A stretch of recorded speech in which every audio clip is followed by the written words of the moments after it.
All right, ladies and gentlemen, welcome to the Ark Episode 19 podcast. This is a last-minute podcast that I am doing because I want to laugh at the Q&A. I think that what they're doing is insane.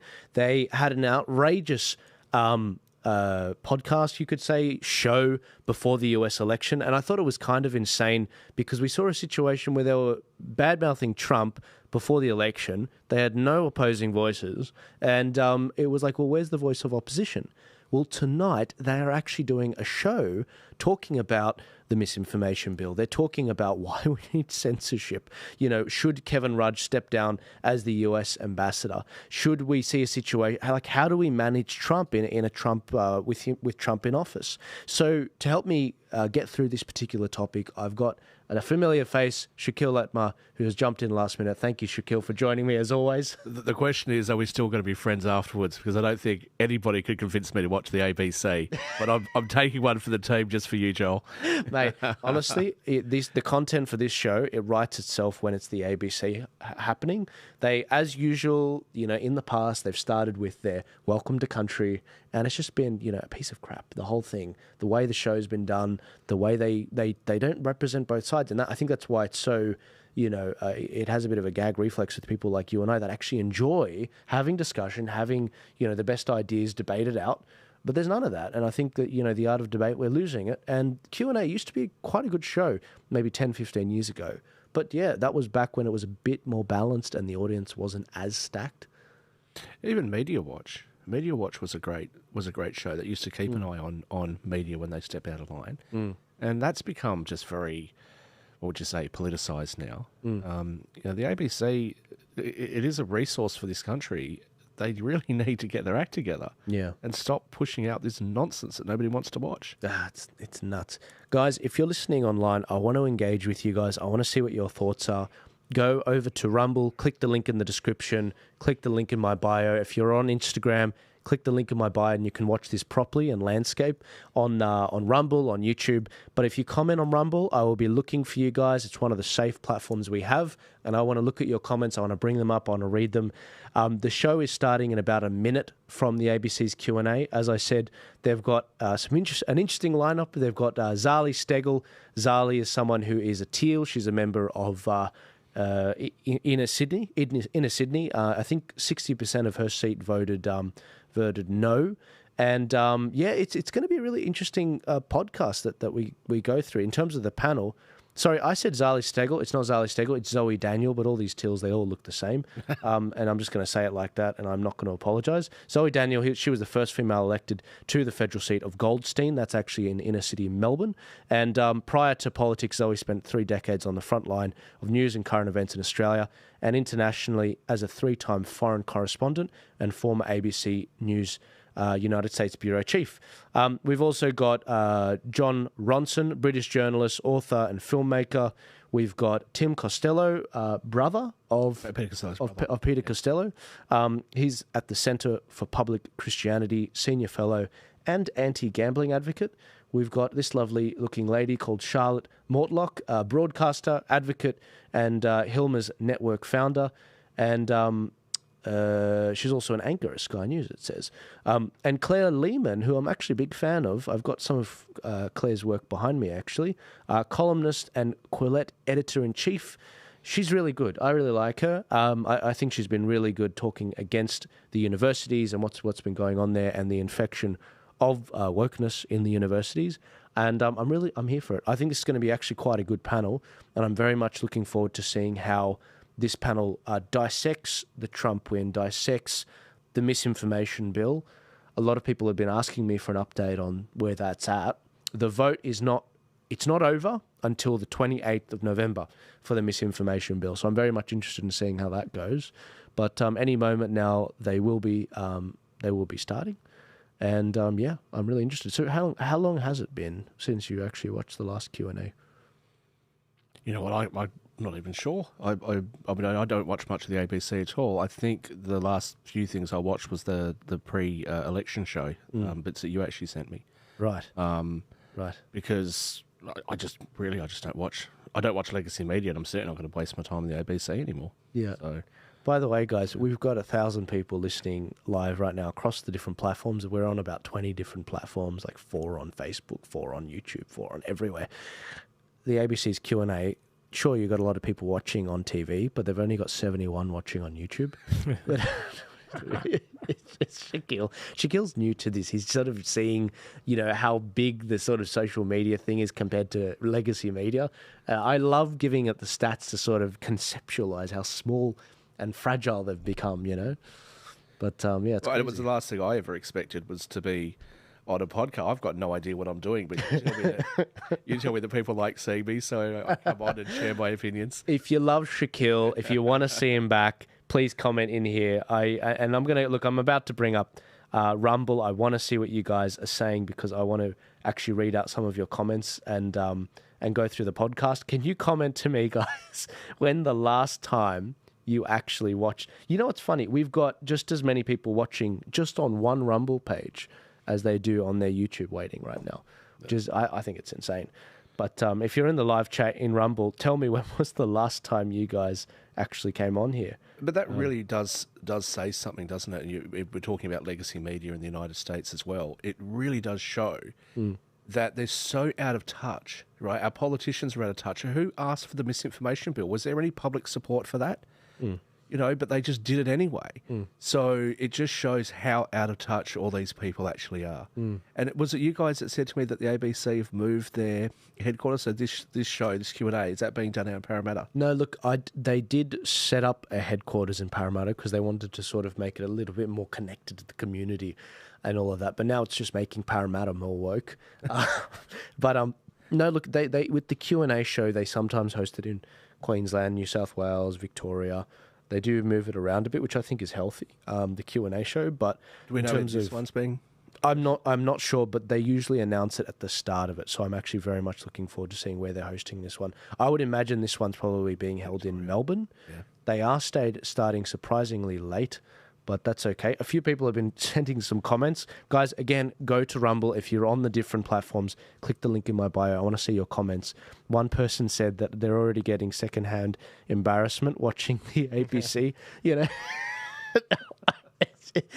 it is a bit like that.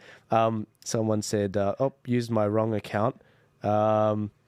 Someone said the under-16s internet ban is insane. It includes YouTube and video games. May as well ban kids from watching movies too. It is astonishing, isn't it? The whole ban on kids, Once again, it's not that I necessarily disagree with the sentiment. Yeah. But it's not his job. Yeah. It's parents' job. I mean, can you just get back to running the country? Or not running the country? You're asking too much. How dare you, Shaq? What do you think you are, a taxpayer? Exactly. How dare you? Yeah. Demands of the government to do their job. Just leave it alone. Leave us alone. I love that no one's got their names on here. I mean, that's smart. One person wrote, last time I watched the ABC was 5 years ago. What else is people writing? Absolutely, bring back Shakeel.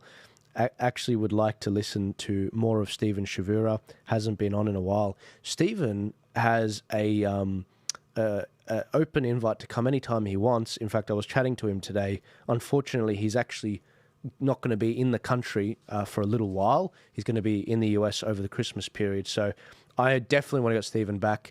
You know what I love about Stephen? He's the very first person that got me into Aussie politics back in 2018. And I worked very closely with him to build up his social media with tips on Instagram and everything to build up his following. The funniest thing was seeing this, because this guy's a professor. He teaches at Campion College. He's not a professor, he's a senior lecturer at Campion College. And he's wearing these singlets. I got him to wear these singlets after these workouts. And he's a historian, he's a Christian sort of teacher, and he's telling people about history and Australian democracy and our founding fathers, and he's in a singlet after a workout. I'm like, yes, this is like the rawness of stoicism. And I just love everything about Stephen. So anything I can do to get him out there to a larger audience, I can see why this person's saying bring back Stephen Shavura. He's built a cult following. I mean, very soon his following's going to be dwarfing my own. But I love Stephen. He's a good man. The disinformation bill is definitely connected to the digital ID bill and the age verification for under 16s. Absolutely. Whoop, it looks like the stream has just started, guys. I'm going to bring it up right now so you can see what's going on. They're just announcing... There we go. All the speakers. So here we go. This is going to be fun. Buckle up, ladies and gentlemen. Keep your comments coming. We will go through them as we go. I'm cringing already. It hasn't even started. Ah, dear. Here we go. Well, they can visually watch us cringe as we go through this, so this is going to be great. They really got to change the song, don't they? Hello, I'm Patricia Carvelis. I want to pay my respects to the Wurundjeri people of the Kulin Nation on whose land we're broadcasting from tonight here in Melbourne. You can live stream us around the country on iView and all the socials. Quandra is the hashtag. Please get involved. To get us started tonight, here's a question from Taralyn Camilleri. Does our current political system enable or reward bad faith actors and thus reward narcissists? John. Yes. And in fact, I can back that up statistically. So the studies show that 1% of the general public is a psychopath. So there's how many people here? Like 200 people here tonight. So 2 of you are psychopaths. Great confirmation, thank you. And I think I've spotted which ones. But that figure rises to 4% of business leaders and political leaders. So you're 4 times more likely to have a psychopath at the top of the tree than at the bottom. And narcissism, I'd say, is probably similar figures. So why? Why is that? I think it's partly internal, that if you have no loving kindness in your brain, all that's left is the desire to win. But it's also, weirdly, our fault. We have collectively decided as a society to reward people who have the worst mental disorders possible. The ones where there's no empathy, where there's grandiosity, where people are impulsive and irresponsible and superficially charming. Those are the people we're constantly pushing to the top of the tree. What would you Zoe, prefer? are we Do we get rewarding the losers? narcissists? PK, I was just wondering if we could talk about me for a while. Look, maybe, but I think this place is full of people of all different stripes, and particularly since community independents have come into the frame, perhaps that's a reflection of people wanting something different from their politicians, and maybe that's a reflection of the kinds of people that were being elected and wanting to change that. What have you achieved, darling? 2 years. I think politics has always attracted people who are narcissistic, but I would disagree that it's always a bad thing. I think sometimes you do want leaders who have irrational self-belief. In times of crisis, you do want people to be able to push through conventional norms and be able to withstand a lot of social criticism. So I think it's not always a bad thing. That's an Go, interesting Claire. Love you, perspective, Claire. Charlotte. I think that there are lots of good politicians, and I actually think that we spend so much time talking about how awful they are, but then saying we need more good people to go into politics. And so I think that that is counterproductive. I do think that there are narcissists in politics, but there are also narcissists at the top of every other industry, as John mentioned. And with social media, as a society, we're becoming more narcissistic. We're so focused on ourselves, and even, you know, the use of words like personal brand. Like, what does that even mean? And why are we even supportive of that? So what's your personal brand, Teal Costello? Is the answer narcissist? Well, I have deliberately stayed out of politics for some of these reasons. I've had my temptations, and I say politics has always been my temptation, but not my vocation, not my calling. But you've been tempted. I have. I've been tempted. I've been very close a few times. And you come from a political family, of course? Apparently I do. And I actually think politics is a very high calling. I think the extraordinary good you can do is so important for the health of the nation and for flourishing. So I agree with Charlotte. I don't think we should be running politicians down. I do think that, and this is Claire's point, that it self-selects. You know, to actually put yourself up for acceptance or rejection, you have to have ego strength. You actually have to be able to cope with being knocked back, and most of us have self-doubt. We don't think our answers are right, and I think what's got worse is we've almost got masters of the universe with absolutely no self-doubt now. Who would you be referring to? I don't know any politicians or narcissists, PK, but the extraordinary explosion of being able to turn my grievances into your grievances, and I feel I'm your retribution. I think that level of narcissism is pretty scary. Yeah. All right. Our next question comes from Penny Nicol. Regarding the proposed misinformation and disinformation laws, who decides what's true and what is not? Claire. Well, this is why I oppose these laws, because I think the government has no place deciding what is true and what is not true. And, I mean, we can all agree that lies are bad, misinformation and disinformation is bad. You know, the internet and various platforms allow misinformation and disinformation to spread very quickly, and all of these things are bad. What's worse is putting the government in charge of what is true. Once we do that, we're basically living in a totalitarian state. So I think we just have to think a little bit more creatively about what we do about the problems with online platforms, rather than handing the power of deciding what is true and false to government bureaucrats. Zoe? Like and subscribe, You Quillette. supported the bills. That's her with some organisation, changes. Quillette. Very good organisation. And it's a complex area, there's no doubt about that. But at the moment, the arbiters of truth are Elon Musk and Mark Zuckerberg, because there is no regulation. It's a self-regulated industry. And indeed, the platforms are already removing content and managing misinformation and disinformation.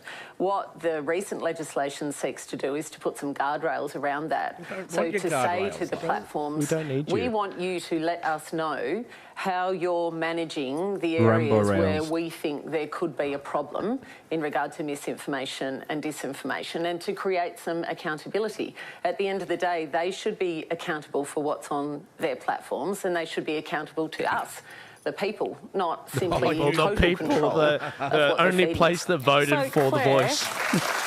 You know, and I just remind our audience that we've read through the Zoe's misinformation got a bill. point, right? I mean, There's they stuff are in there ultimately that if you control. They run the criticise the platforms. banks, for example, Yeah. so it doesn't matter even if you're saying something which is true. I mean, these can still be platforms taken don't down. want to decide what is true and false. They want, I mean, they've said this is too hard for us, and so there are a lot of lies spread online, but you know, as adults, as users of these platforms, we decide what is true and what isn't. I mean, I sort of get a bit, it's a bit tiresome when you can open up a newspaper or turn on a TV. I mean, there's all sorts of misinformation being spread all the time. Every truth claim is provisional. What we think is true today might be determined to be false tomorrow. So where do you draw the line?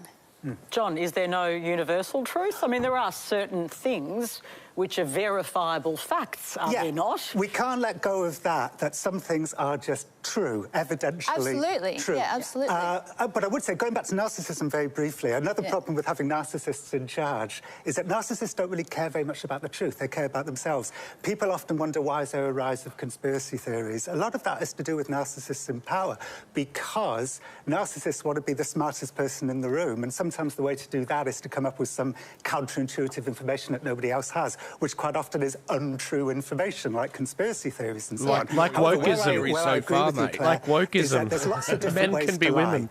Now, when the right lie, they tend to lie in these big, baroque, almost mythological ways, like QAnon and Pizzagate and all of that Who kind of stuff. believes in QAnon here? No one believes in Cats and QAnon. dogs, that's a very good example.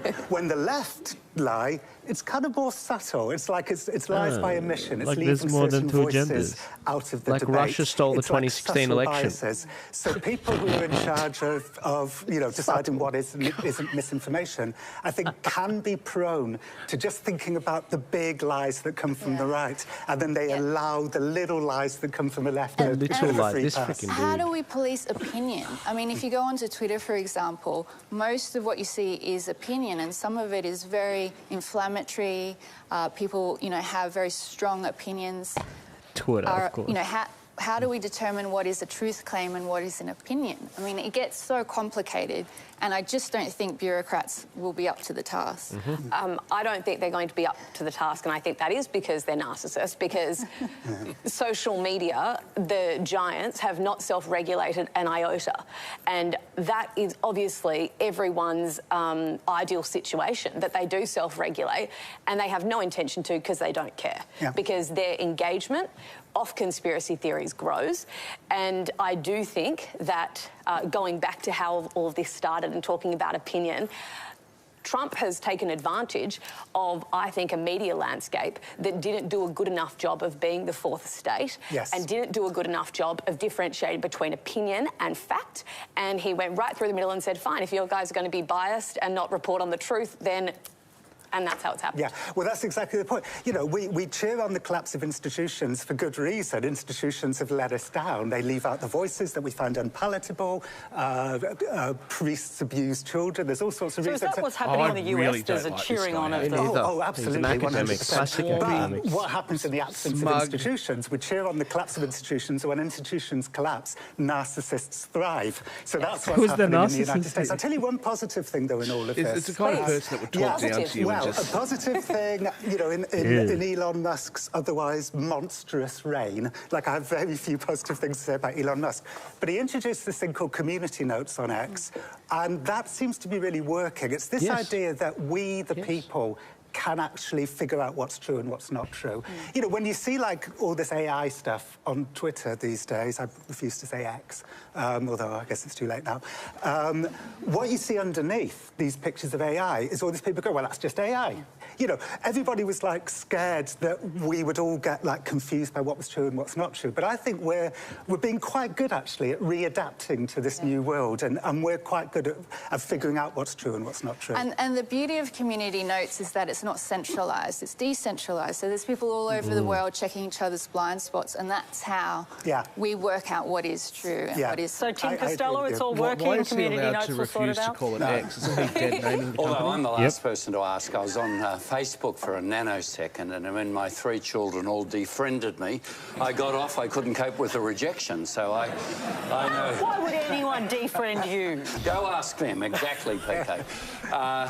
Look, I absolutely think all of us want courteous, civil conversations. We want to be safe. We do know there is a great difficulty in distinguishing a lie from opinion, and none of us are going to trust some self-appointed arbiter.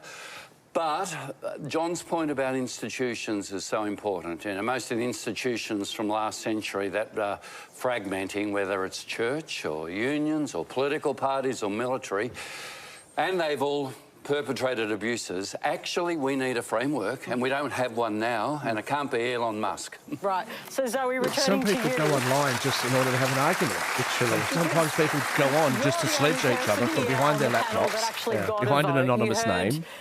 The arguments made by some of the others about the kind of system sorting it out, people sorting it out. Are you not convinced by that? Look, it's not a takedown bill, it's a guardrails bill, and I think we need some, because at the moment we have none. And in effect, what it says to the platforms is, what are you doing to mitigate the risk of your algorithms spreading misinformation and disinformation? Who defines that? And we need to be aware of the consequences of misinformation and disinformation, and indeed the human rights of the people that affects. For example, the young Jewish man in Sydney who was falsely accused of the Bondi stabbings. By the mainstream media who are exempt from the misinformation bill. Who were affected by race riots based on misinformation and they settled out of court. They did a retraction, they settled out of court. That was your recourse. My final point, PK, is, as you know, I'm a former journalist. Look, I've seen like death and destruction if they want to try and do that has never made it into my news reports. It lives live in my brain and will until the day that I leave this earth. But it never reached any of our viewers because mainstream media practices a form of content management that is linked to social mores and norms and what we think that people will tolerate in our community. So to think that this is the first time that we're talking about media platforms having some control or responsibility to remove or manage harmful information is naive. This has always happened in one way or another. We're going to keep this discussion going, and we've got a question from Wayne Pyle.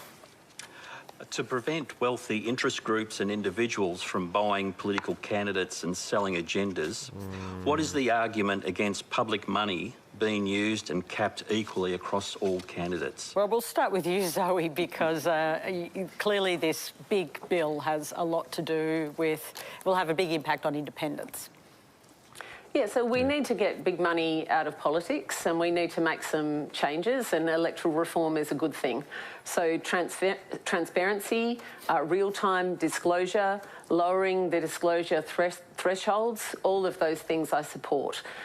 Forms of caps, maybe, but not if they entrench the major parties. These Teals would never have won these seats. The bill that the government has put forward, which was given to the crossbench, I might add, on Friday or Saturday, and was tabled today, and we are debating it tomorrow after a 6-month drafting process, I believe will entrench the major parties.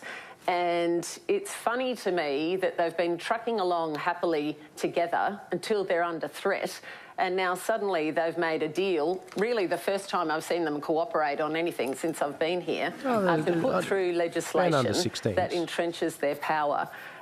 There is a cap on spending under this bill of $800,000 per candidate, but political parties would have a $90 million national cap.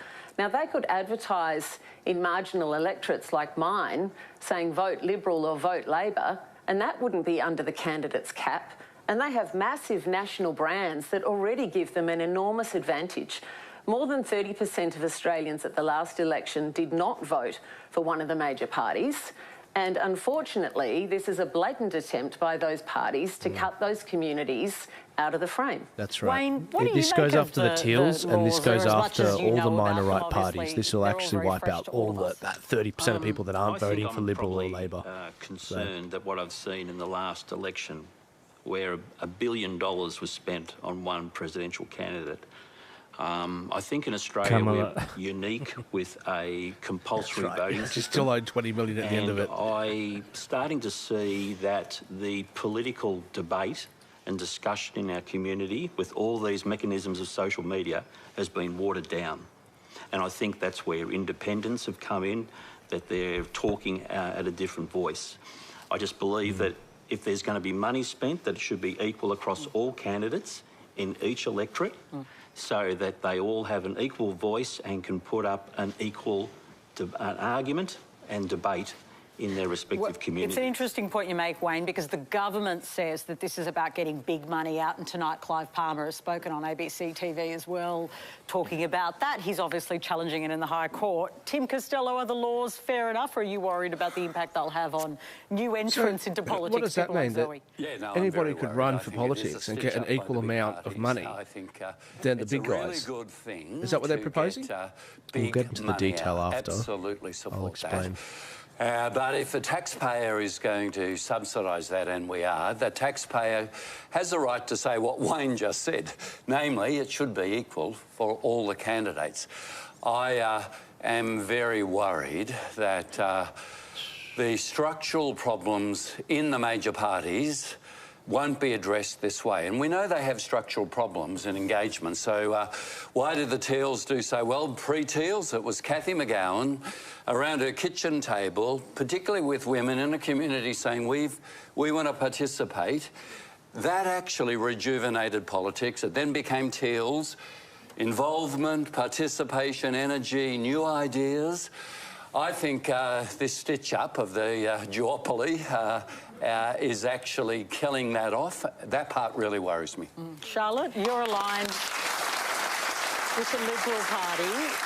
Is it a deal between the two big parties just to lock everyone out, a bit of a sort of let's just keep us here? Well, I think it's important to note that Labor will be the biggest beneficiaries of this, and this is because they have the unions. There are, in New South Wales, I think about 20 unions that are directly affiliated with the ALP. So they will, by and large, be the biggest beneficiaries of this. Yeah. However, Unions I just can have to still push back a donate little in bit on big the amounts. independent narrative because, you know, the And they idea, do. I know that today they've come out saying that, you know, Labor and Liberal are the Coles and Woolworths.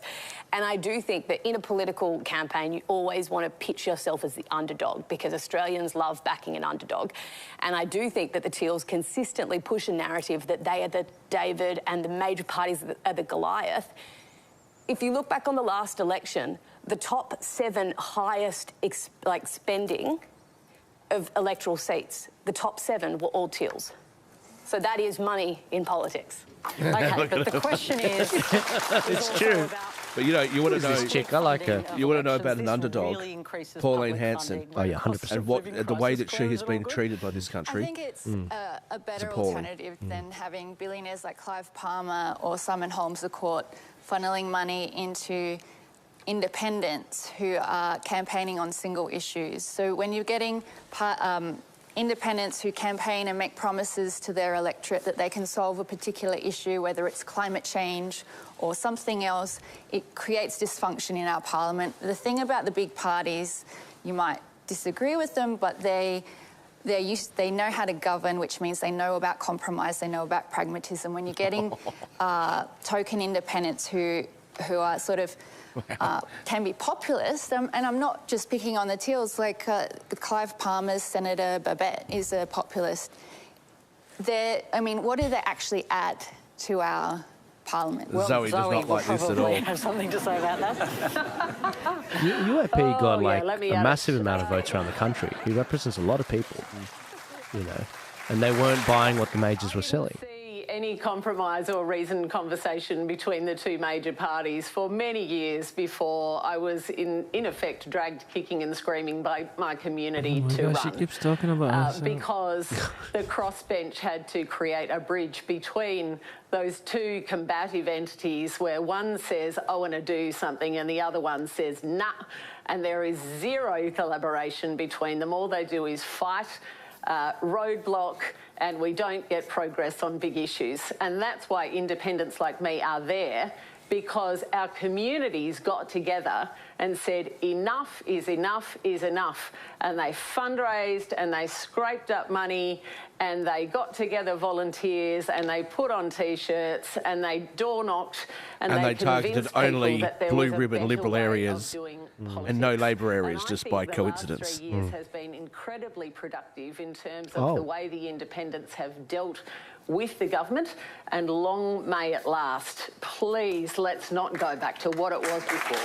Okay. I see your comments, guys. I'll read a bunch of them out when I get a chance. I just don't want to interrupt the stream. About how much money was spent in some of the seats that, you know, including yours, where the seats were won. Do you accept that critique that you spent a lot more money than some of the other campaigns?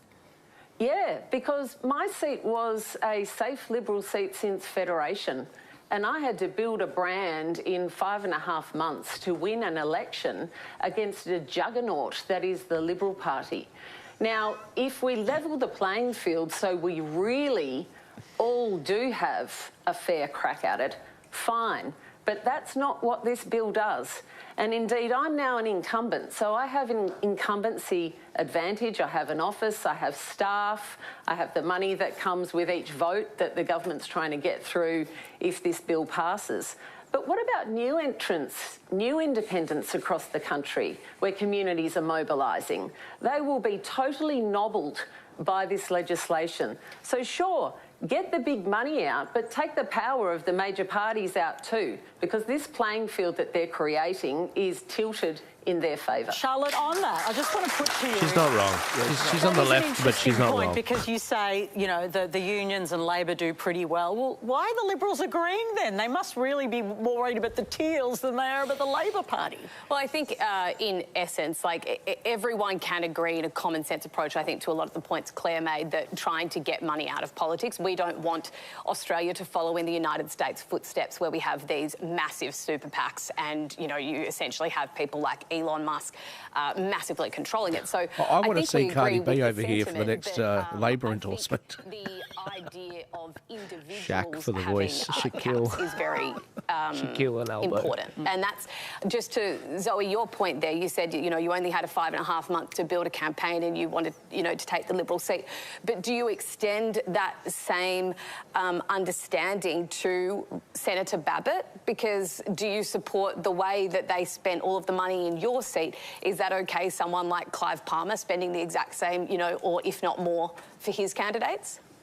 No, so as I've said, I think there is a case for forms of caps. Oh, so individual I see. Now you've caps just on someone undermined like Clive yourself, Palmer and being an able Aussie to put audience $100 sees through your million bull for crap. example. Oh my God! Absolutely agree with that. The problem is, Joel, the our issue audience, is your audience once might you see start through it. delving The into ABC how audience to may actually not. do this, where do you set the cap of how much people can donate?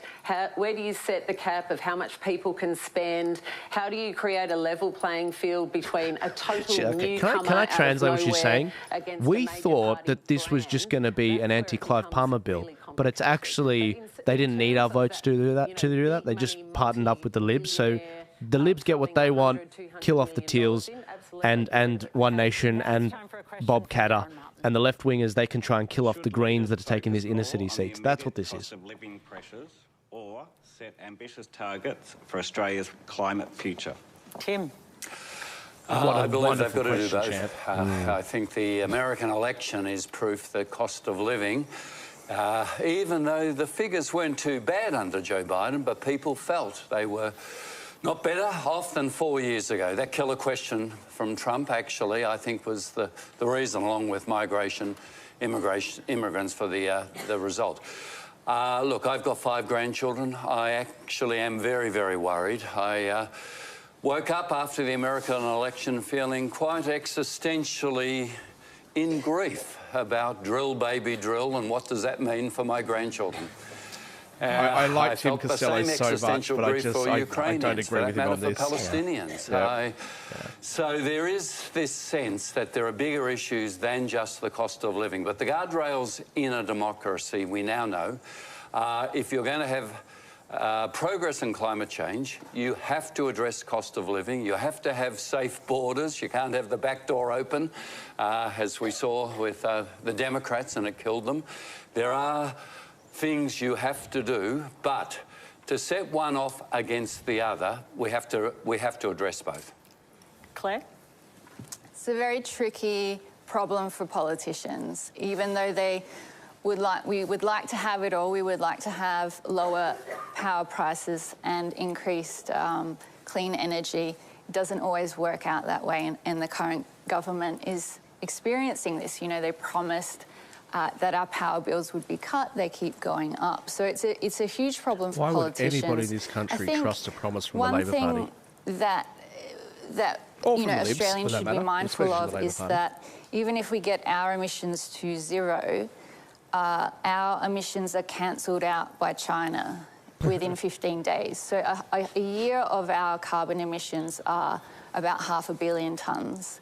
China is emitting 11.5 billion tonnes a year. Now, all Western countries' emissions are declining. All Western countries are doing the right thing. The United States emissions have been in decline, same with Australia. China's keeps going up. They keep opening new coal power plants. So there's only so much we can do. So I sometimes get concerned that Australians are internalising this issue a little bit too much. It's not actually a problem we can solve on our own.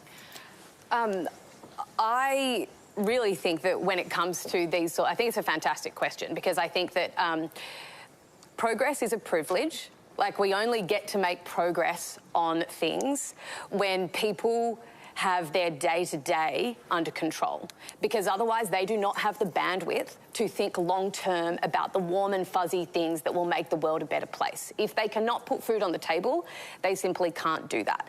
And I think that we saw that in the United States, and I am very pro-renewables, and I really don't want, I want to save the planet. I don't want it to be on the back burner. What do you think of nuclear power?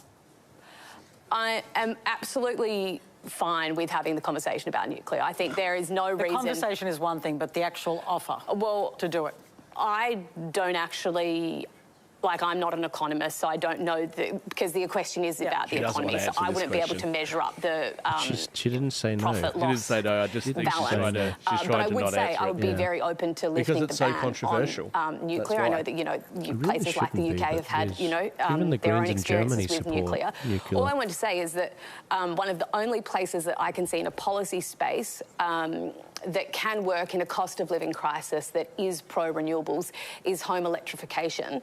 Because if people are incentivised to have solar and have batteries, they have instant gratification. Their next bill is lower. And that is the sort of thing that if you are trying to balance big, long-term, warm, fuzzy feeling things, but with practical measures in a cost of living crisis. Zoe, your entire last campaign was really premised on a couple of things. We haven't heard very much from our narcissist that question was really about the trade-off of what people are focused on.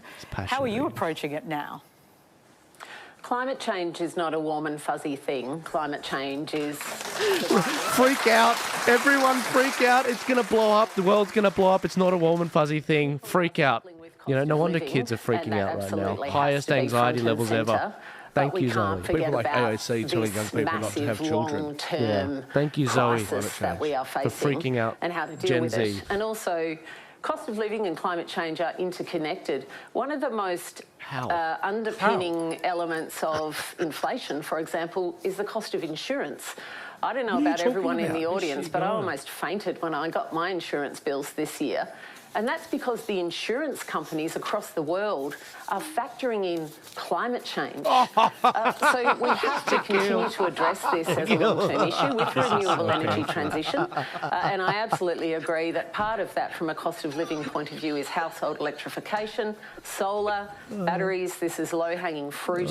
And shift industry onto gas initially as we transition out. And then households will start to see their bills come down if we can get them electrified. So all of these things do not exist separately, and we do have to be able to deal with them all at once. Because of climate change. She said the insurance companies. What a year it's been. Oh, sorry, guys. Sorry for interrupting. This is hilarious. Because Shakil's a numbers guy. Shakeel, you need to debunk that at some point. Make a note.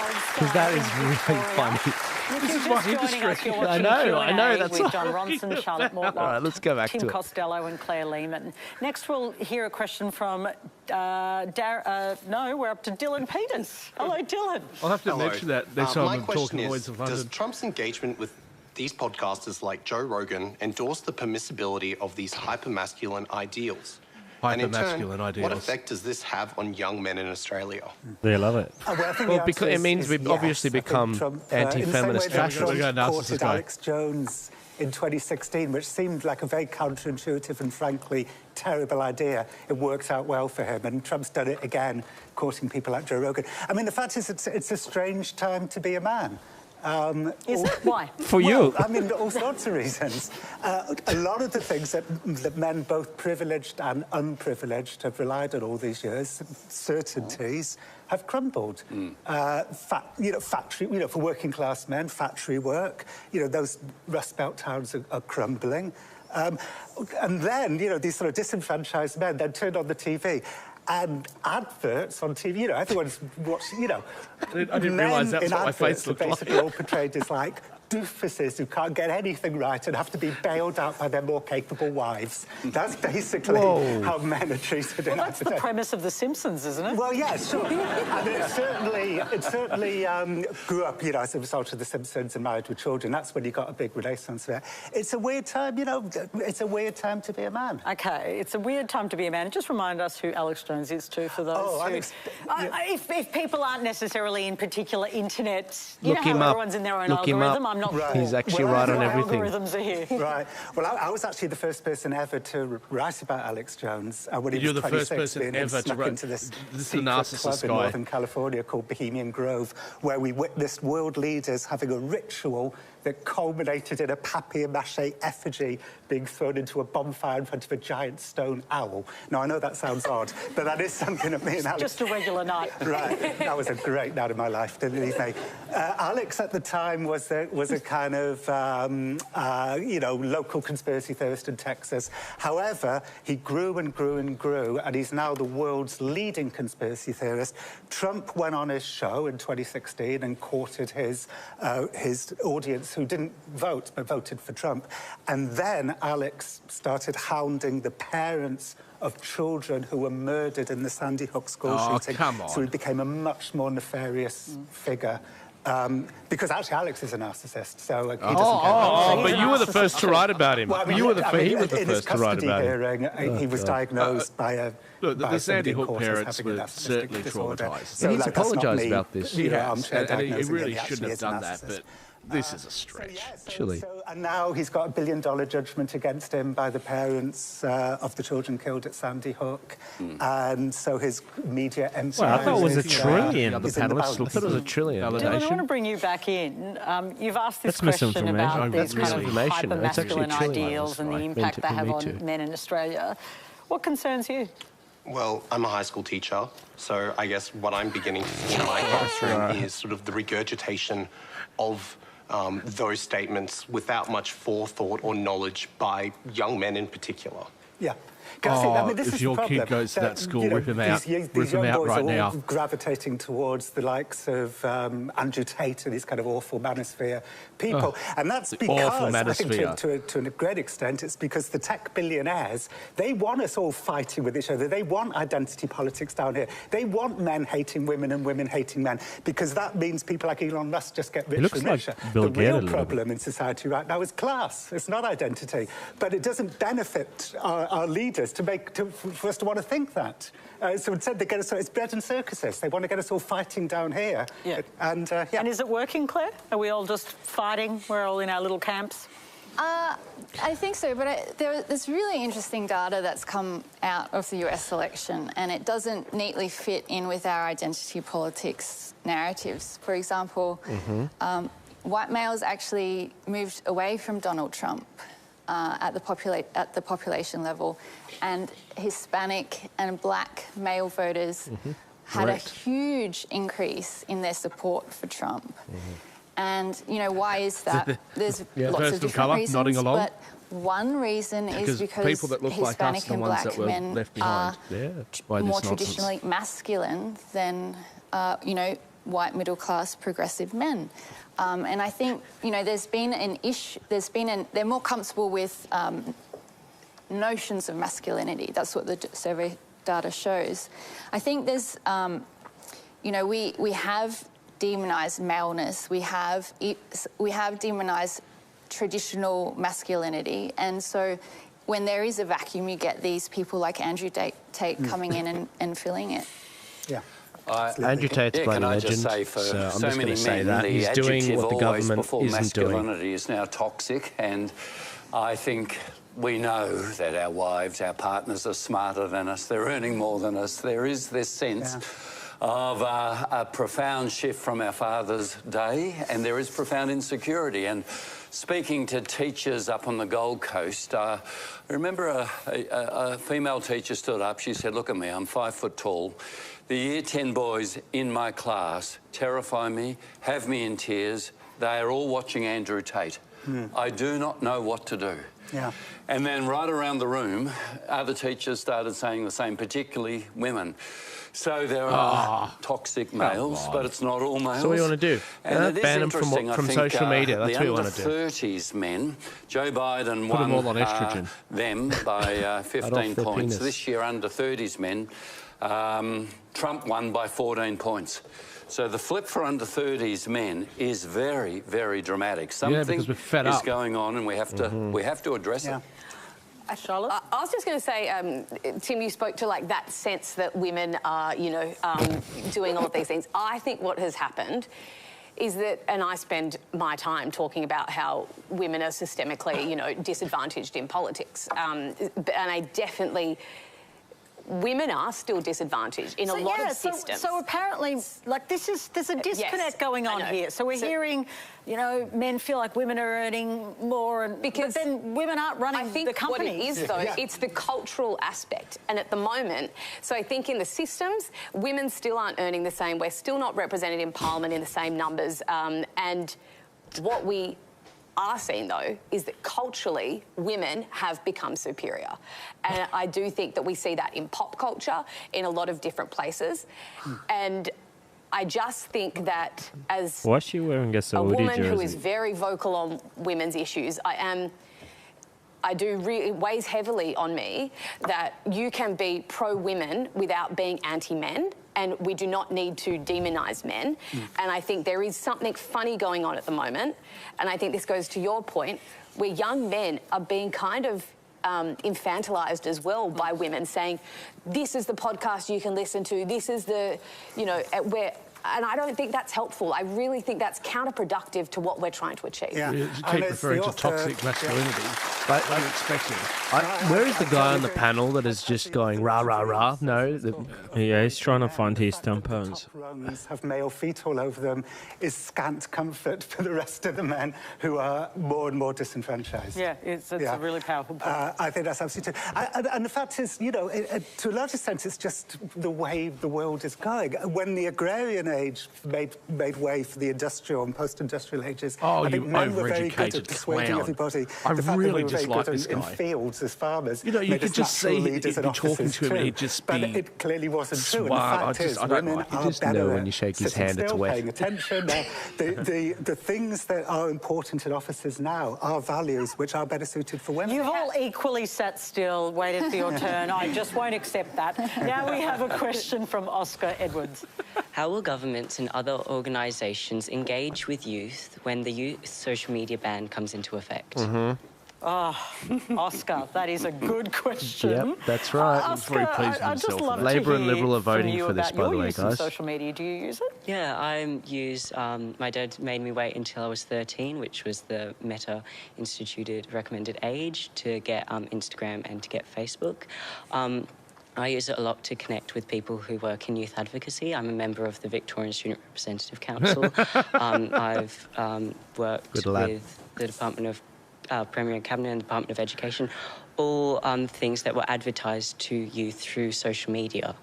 So you're on social media legally by the current standard, and all the connections you've made have been through social media? A lot of them, yes. A lot of the amazing networking opportunities that are available for people my age, we find about through social media. The days of people coming into school or signing up to emailing lists aren't there anymore. Right.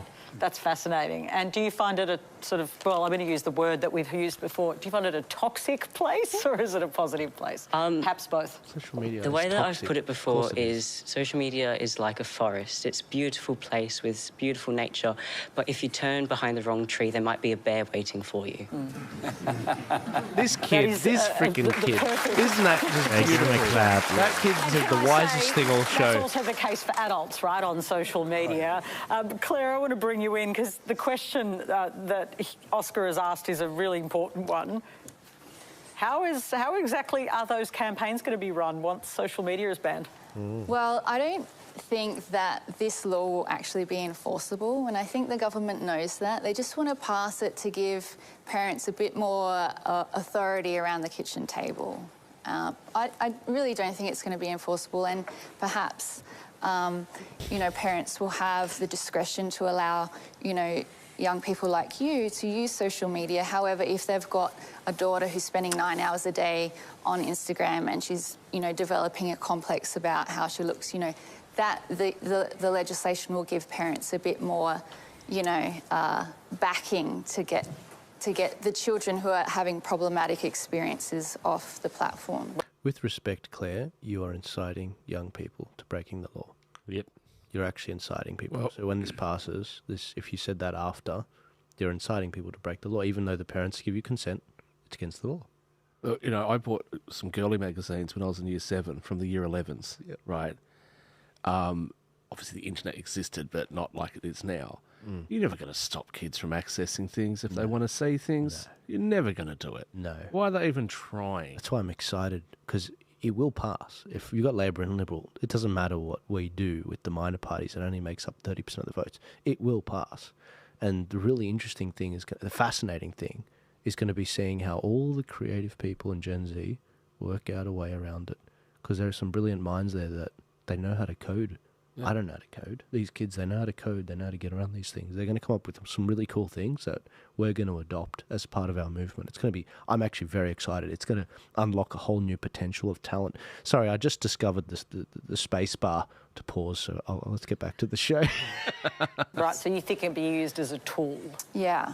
Yeah. But you don't expect it actually to work? I don't think it's going to be... I don't see how anyone's going to be able to enforce it. Are you going to stay on it? Well, I'm asking you if you're going to break the law, because you're only exactly 15, so no, you're not going to break the law. I wouldn't break the law. Amazing. You should say I'm going to break the law. As young Screw people, the government. we don't get opportunity to have a voice very often, and when we do, it's so rare. And social media is literally a platform to give people a voice, and to ban it for people under the age of 16, it's taking away a part of their voice. Well, wisest thing the whole show. Here, Charlotte, Brilliant. This is the kind of conundrum, isn't it? Mm-hmm. I mean, I like that Oscars. I would have liked that kid to be a little bit more assertive instead of being so polite. And good on you for being so involved, because I think that we were having this conversation about the failure of institutions, and good on you for being so proactive and finding a community. So that's amazing. However, my hatred for social media runs so deep. It's really hard for people, I think, to imagine a world where social media exists, but it's not with the current social media giants. The current social media giants have done nothing. They've done nothing to protect you and nothing to protect grown adults. It has led to polarisation and to literally young people suiciding, and they haven't cared. Bo Burnham, who's a brilliant brain, he's an actor, he said recently that we used to colonise land. That was the way countries got rich. You would invade a country and you would steal their resources. And now our brain and our attention is being colonised. That is the capital that they are going after, and they are publicly listed companies, and they will never stop. Growth is all they want, and they don't care about anyone's health. What we can do is get an innovative Australian company to come through and create a platform where young people can be, and I don't want any young people that have found a great community online, I don't want them to lose that community. I'm so pro-community. But I'm just saying, we don't have to accept that it is this or nothing. Is she talking about Telegram? Can I just conceptualise this whole debate around the whole under-16s issue? And I said this on our last show last week. Is there a problem? Are kids' minds being, completely turned to mush? Absolutely. A good friend of mine, Damien Costas, he said, Joel, if you looked at the data on this, it's very troubling. We are literally witnessing in real time de-evolution of the brain and what's going on. This is a genuine problem. However, the parents have failed. The government is coming in on the coattails of this genuine issue, and they are going to usher in a digital ID. That's the problem we've got. And this is the thing. We need parents to, one, be more active in politics so that this thing doesn't pass, but two, and probably more importantly, take care of your kids. Don't leave it to the government. And look, it sucks that, the cost of living is so high now, which has happened sort of over time, that in order to buy a house and to pay for groceries, that you need two parents out in the workforce to pay for 1, 2, 3, 4 kids. But the problem is we've got to get away from giving our government and turning to them to solve our problems. Because instead what's going to happen is they're going to give you safety, but you're going to give them control. And that's where this digital ID thing's going to come in. And that's the crux of the problem. Genuine problem, but the solution that's going to come in is going to bring in something far worse. And that is the really troubling thing about this whole topic. If you guys want more on that in terms of going into the science of that, I can get Damien on or someone else on to talk about this topic, but this is really what's going on here. And the worst part about all this is if they shut down social media our indoctrination source, which is basically just hearing another side of the narrative, like from me or Rogan or someone else in alternative media, that will be shut down. Nigel Farage will be shut down, which had a huge effect in the UK election on young people. But the Department of Education will keep pushing their crap on the back of your taxpayer funding, and they will go unopposed. That's the problem. That's the big problem I see. But yeah, there is a genuine issue with regards to the algorithms here. But the government is almost never the solution. The government is always the problem. So does this need to be addressed? Yeah, I read this meme, I think it was, years ago, and it said that one of the most terrible, pernicious things that we've done to our youth is that we've stolen their boredom. And I was like, and then it went on to explain that previous generations, the kids got bored. They'd go out, they'd create a game, they'd go and play with each other, they'd come up with something. I grew up in semi-rural Western Australia, and, my friends would ride their bikes over. It would be 20 minutes on the bike, we'd go and explore and, take tadpoles out of the creek and stuff like that. The kids don't do that anymore. So, yeah, of course it's a problem. Parents are overworked. And the really sad thing about that is you've got parents that come home and they're stressed and they're tired. And the people that they care about the most, their children only ever get to see a very tired, stressed out person. They get to see their parents pretty much at their worst. Their parents' best energy is spent while they're at work. So, I would say to people, if you want to buy a house, do you need to live in the city? Go out to the country where you actually get to know the baker. Yeah. Right? Yeah. Go out to the country where you can actually, go to the butcher shop and buy stuff, where you've got that country feel. It's not for everybody. I understand that. I get it. But what we're doing is we're creating such a high stress environment. And when it comes to the education system, we know that some of the big publishers have been lobbied, and so they won't publish certain books or certain stuff that's right-leaning. So what you end up with is even those kids that get offline, and then they start reading books, is the books are going to slant them in a direction that they may not have realised. So it's causing all sorts of structural problems, I think, with our society. But that's why, as much as I say individual rights are important, the primary unit that creates society, creates harmony in society, that needs to be looked after, is the family unit. That's what we should be prioritising, and we're not. Absolutely. Let's get back to it, guys. The really... So I think if I had my way, Oscar, I would ban social media for everyone under 16, except for you. But then you have to talk to old people. You are the exception. Look, I am very, very worried that it is a dopamine hit for developing brains, that the rise of mental illness in parallel with the rise of social media is... I can't prove causation, but it really worries me.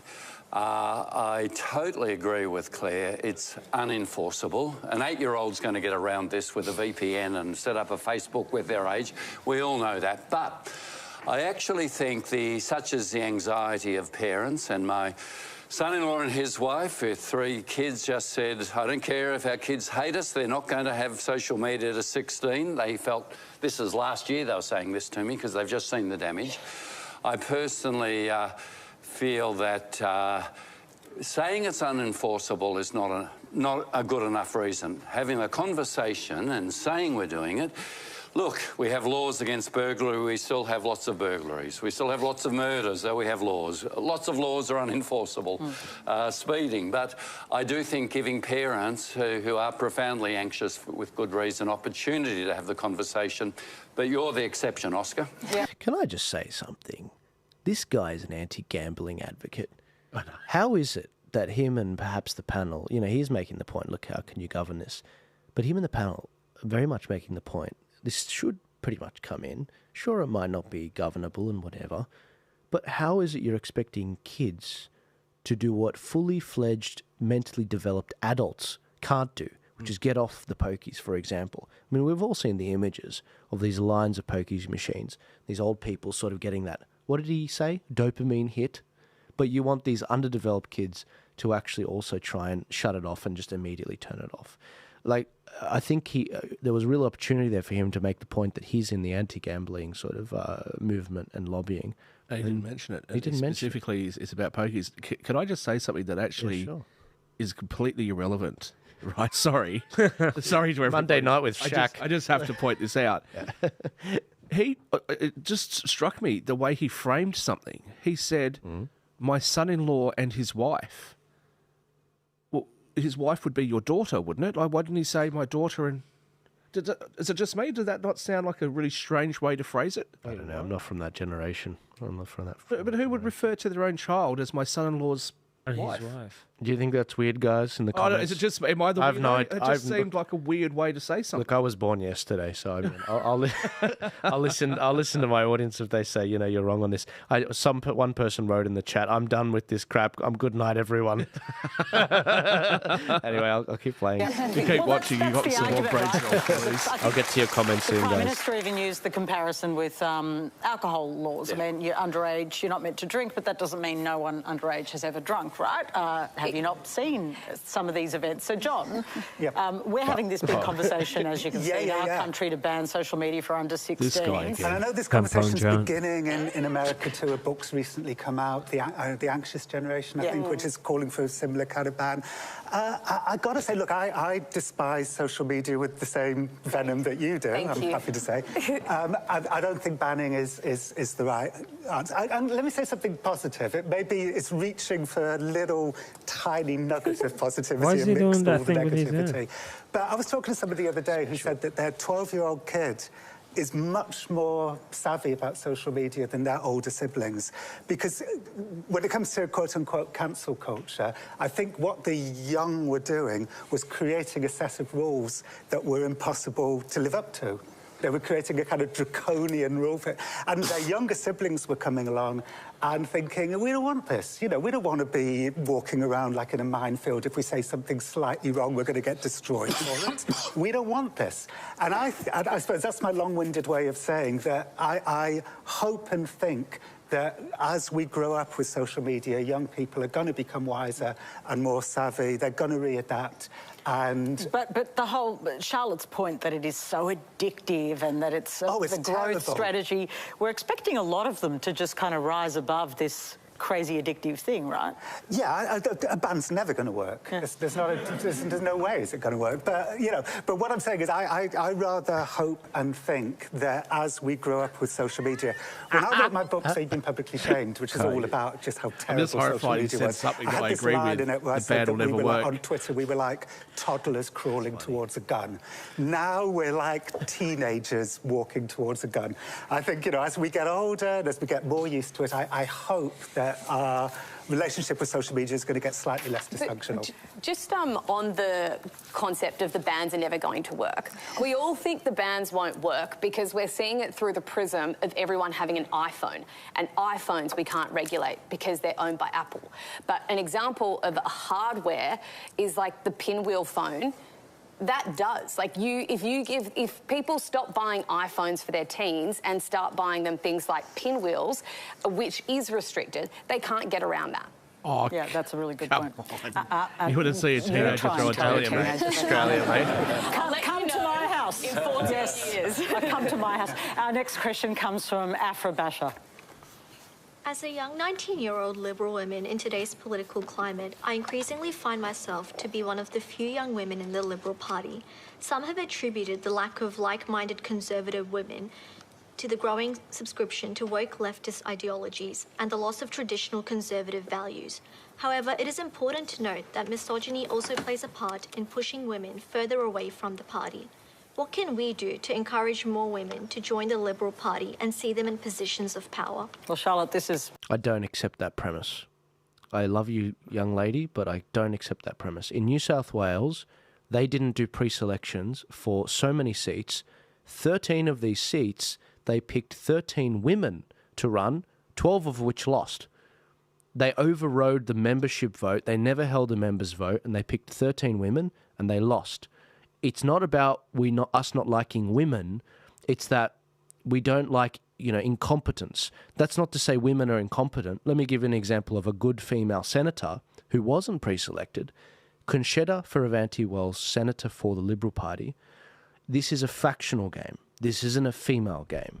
And she was not pre-selected. In fact, she was put on an unwinnable position on the New South Wales Senate ticket because she was in the wrong faction. She was a conservative. She was someone that voted for Pauline Hanson's anti-jab bill back in 2021. This is heresy. You can't do that. Exactly. Yeah. But what people are doing, and I don't blame this young girl for this. There's a lot of people that should know better that have put this out there.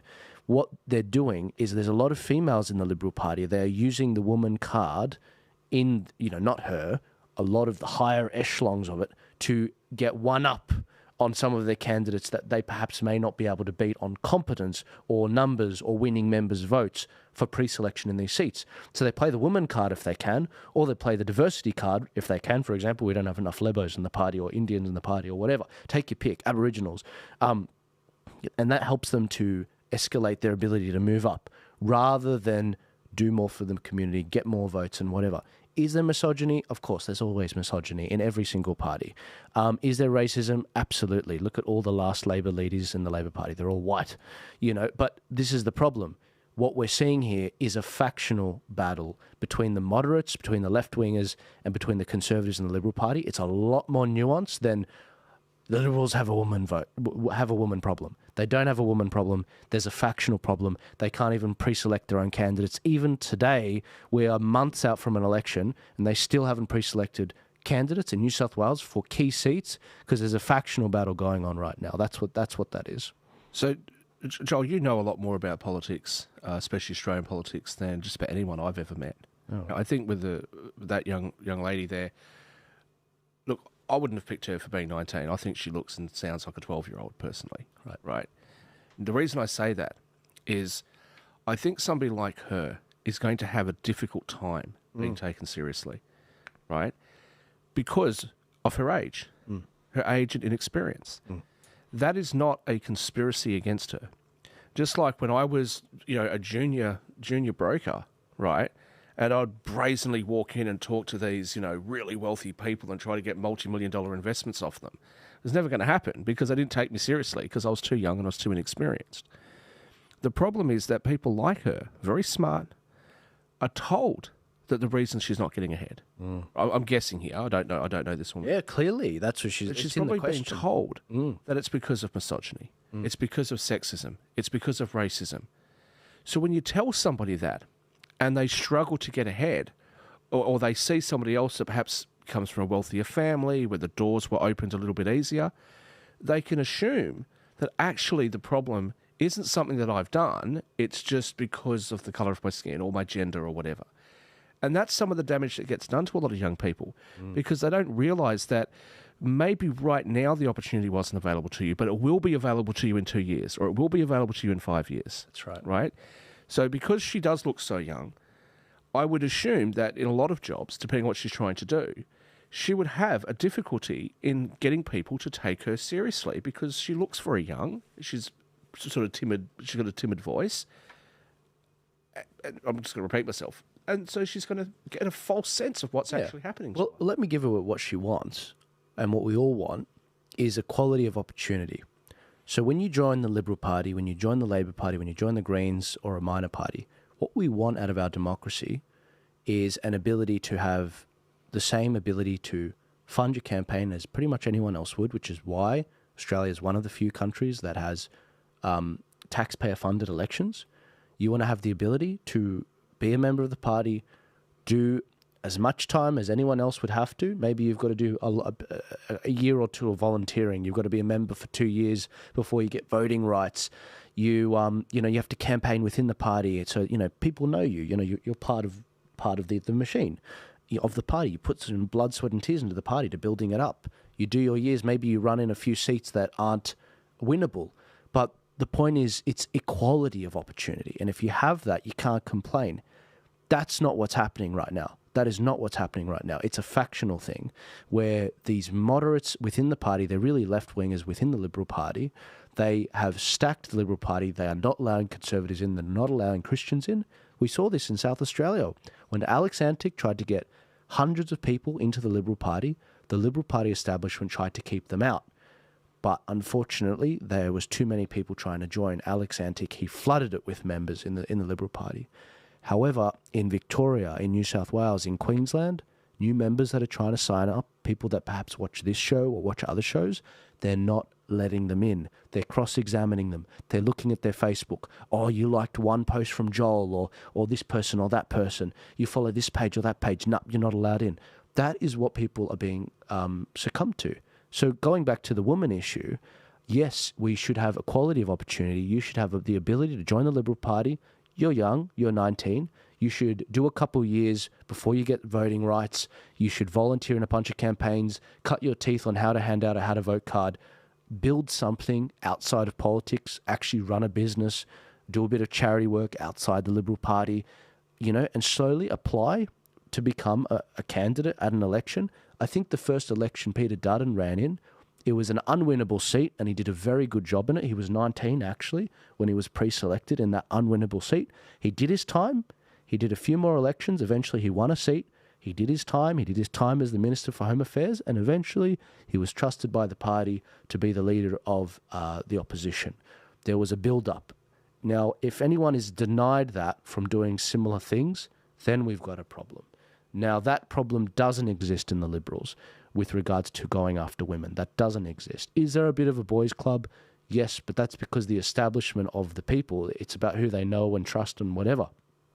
Does that mean women have to go above and beyond to be completely blemishless in the Liberal Party? More than men? Maybe. But the ability for women to be pre-selected, it's not zero. In fact, what's happening is where in the Liberal Party right now, they've overcorrected. They're pre-selecting women that don't have the support of the members of the party in these areas. And they're sending these women in to lose. And they go in and they lose because they haven't built that time. They haven't done their time and actually built the party up, built the name and brand recognition in these areas. And they get set up to lose. How is that helping them?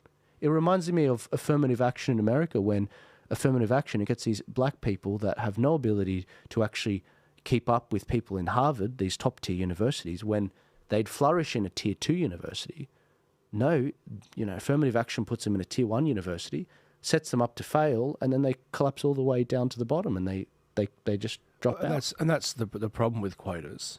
Race, gender, whatever. When you've got quotas like that, you do set people up to fail. But as you said, the Liberal Party overcorrected, but they're not trying to find the best women. And look, some of the Teals, whilst I don't agree with a lot of the things that they say, some of those Teals should be Liberals. There should be Liberal women in those seats.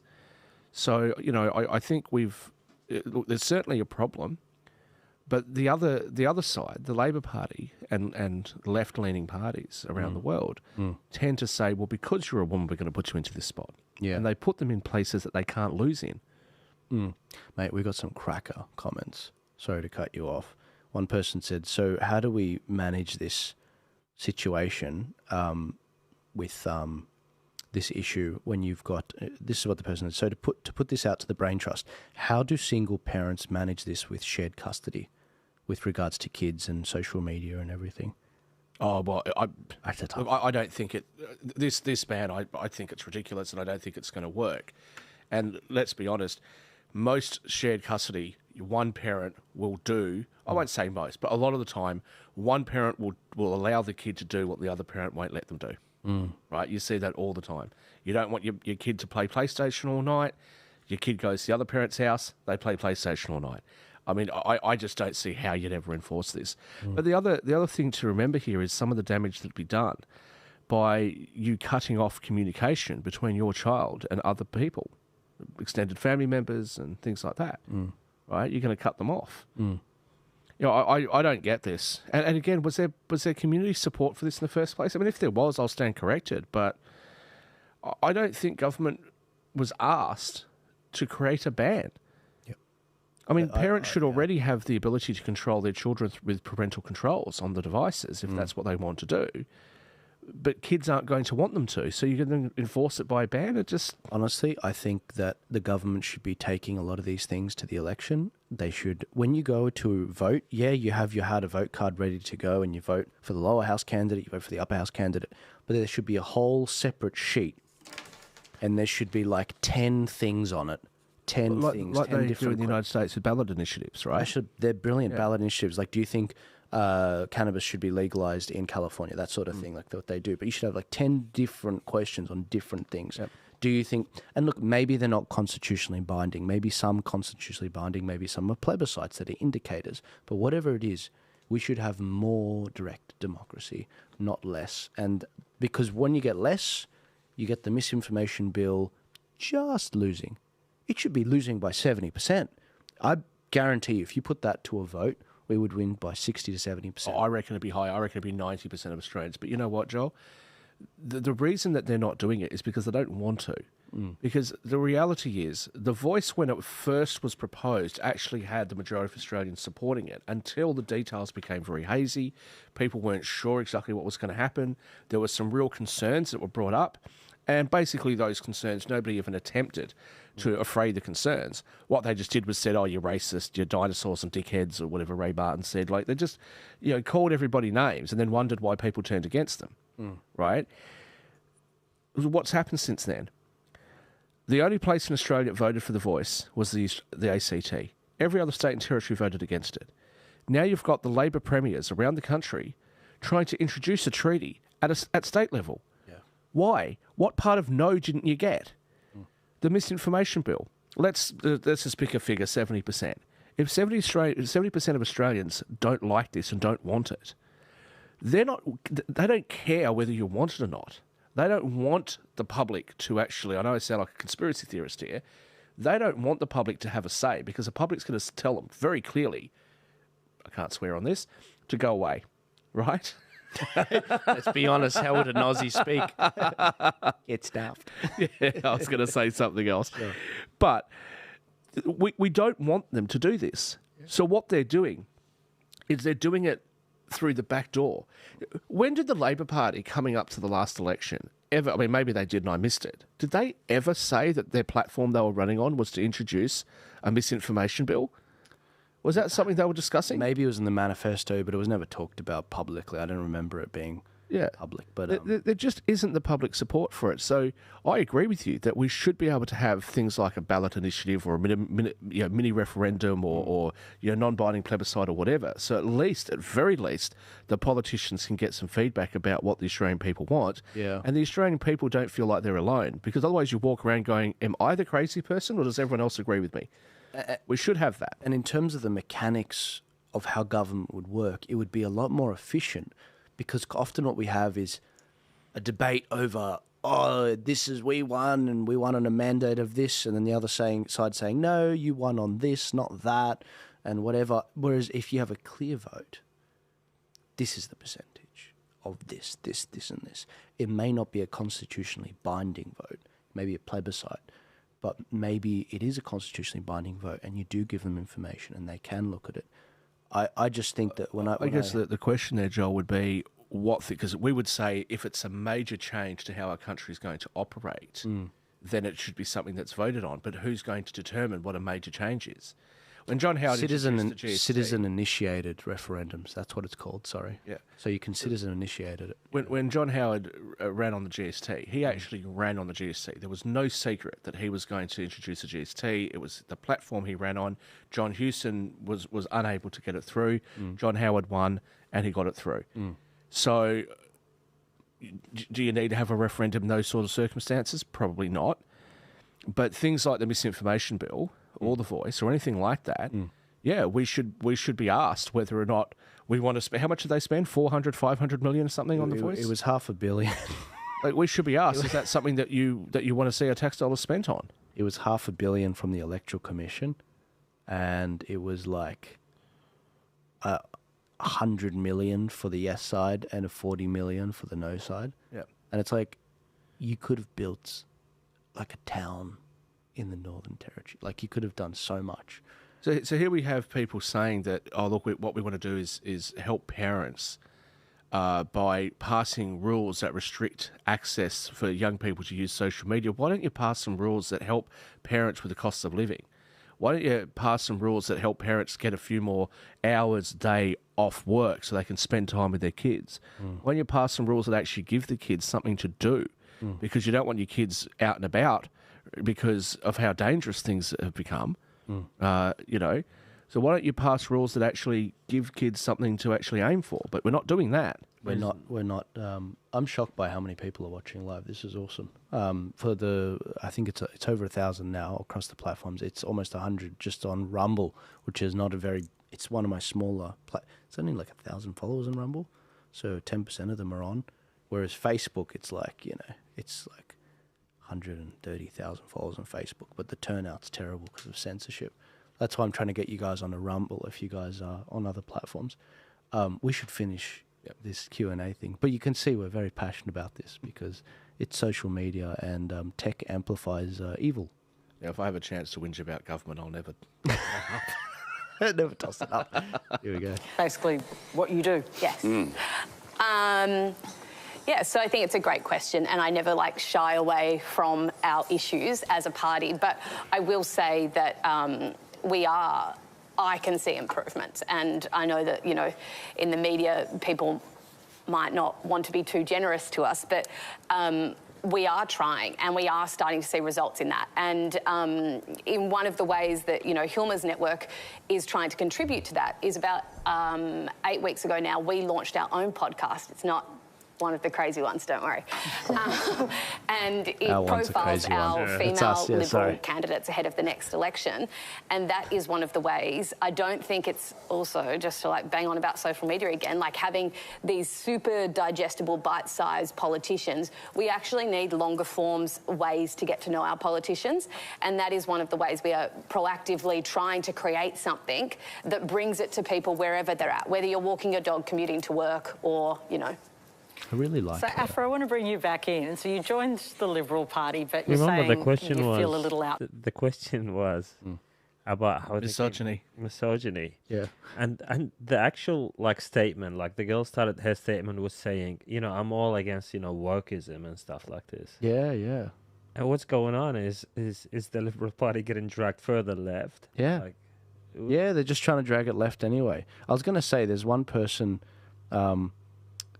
what's it called? One person said that I love this man. I'm talking about you. Oh, wonderful. Thank you. Yeah, I told you. We're building a cult following for you. Yeah, this is, again, I don't have their name, but it's called Miss Smiley B. So it could be a dude, but I'm assuming it's a lovely older lady. I'd like to remind our 19-year-old Liberal Party lady who actually gave women the vote in this country. I'll give you a hint. It wasn't Labor. I thought you were going to say, I'll give you a hint, it wasn't women. No, that's not what I meant. No, but it was the Liberal Party that that gave women the vote in this country. Yeah. Yeah, let's go back to it, guys. Outnumbered, I'm guessing. Yes, that's true. What do you think would work to bring more women like you in?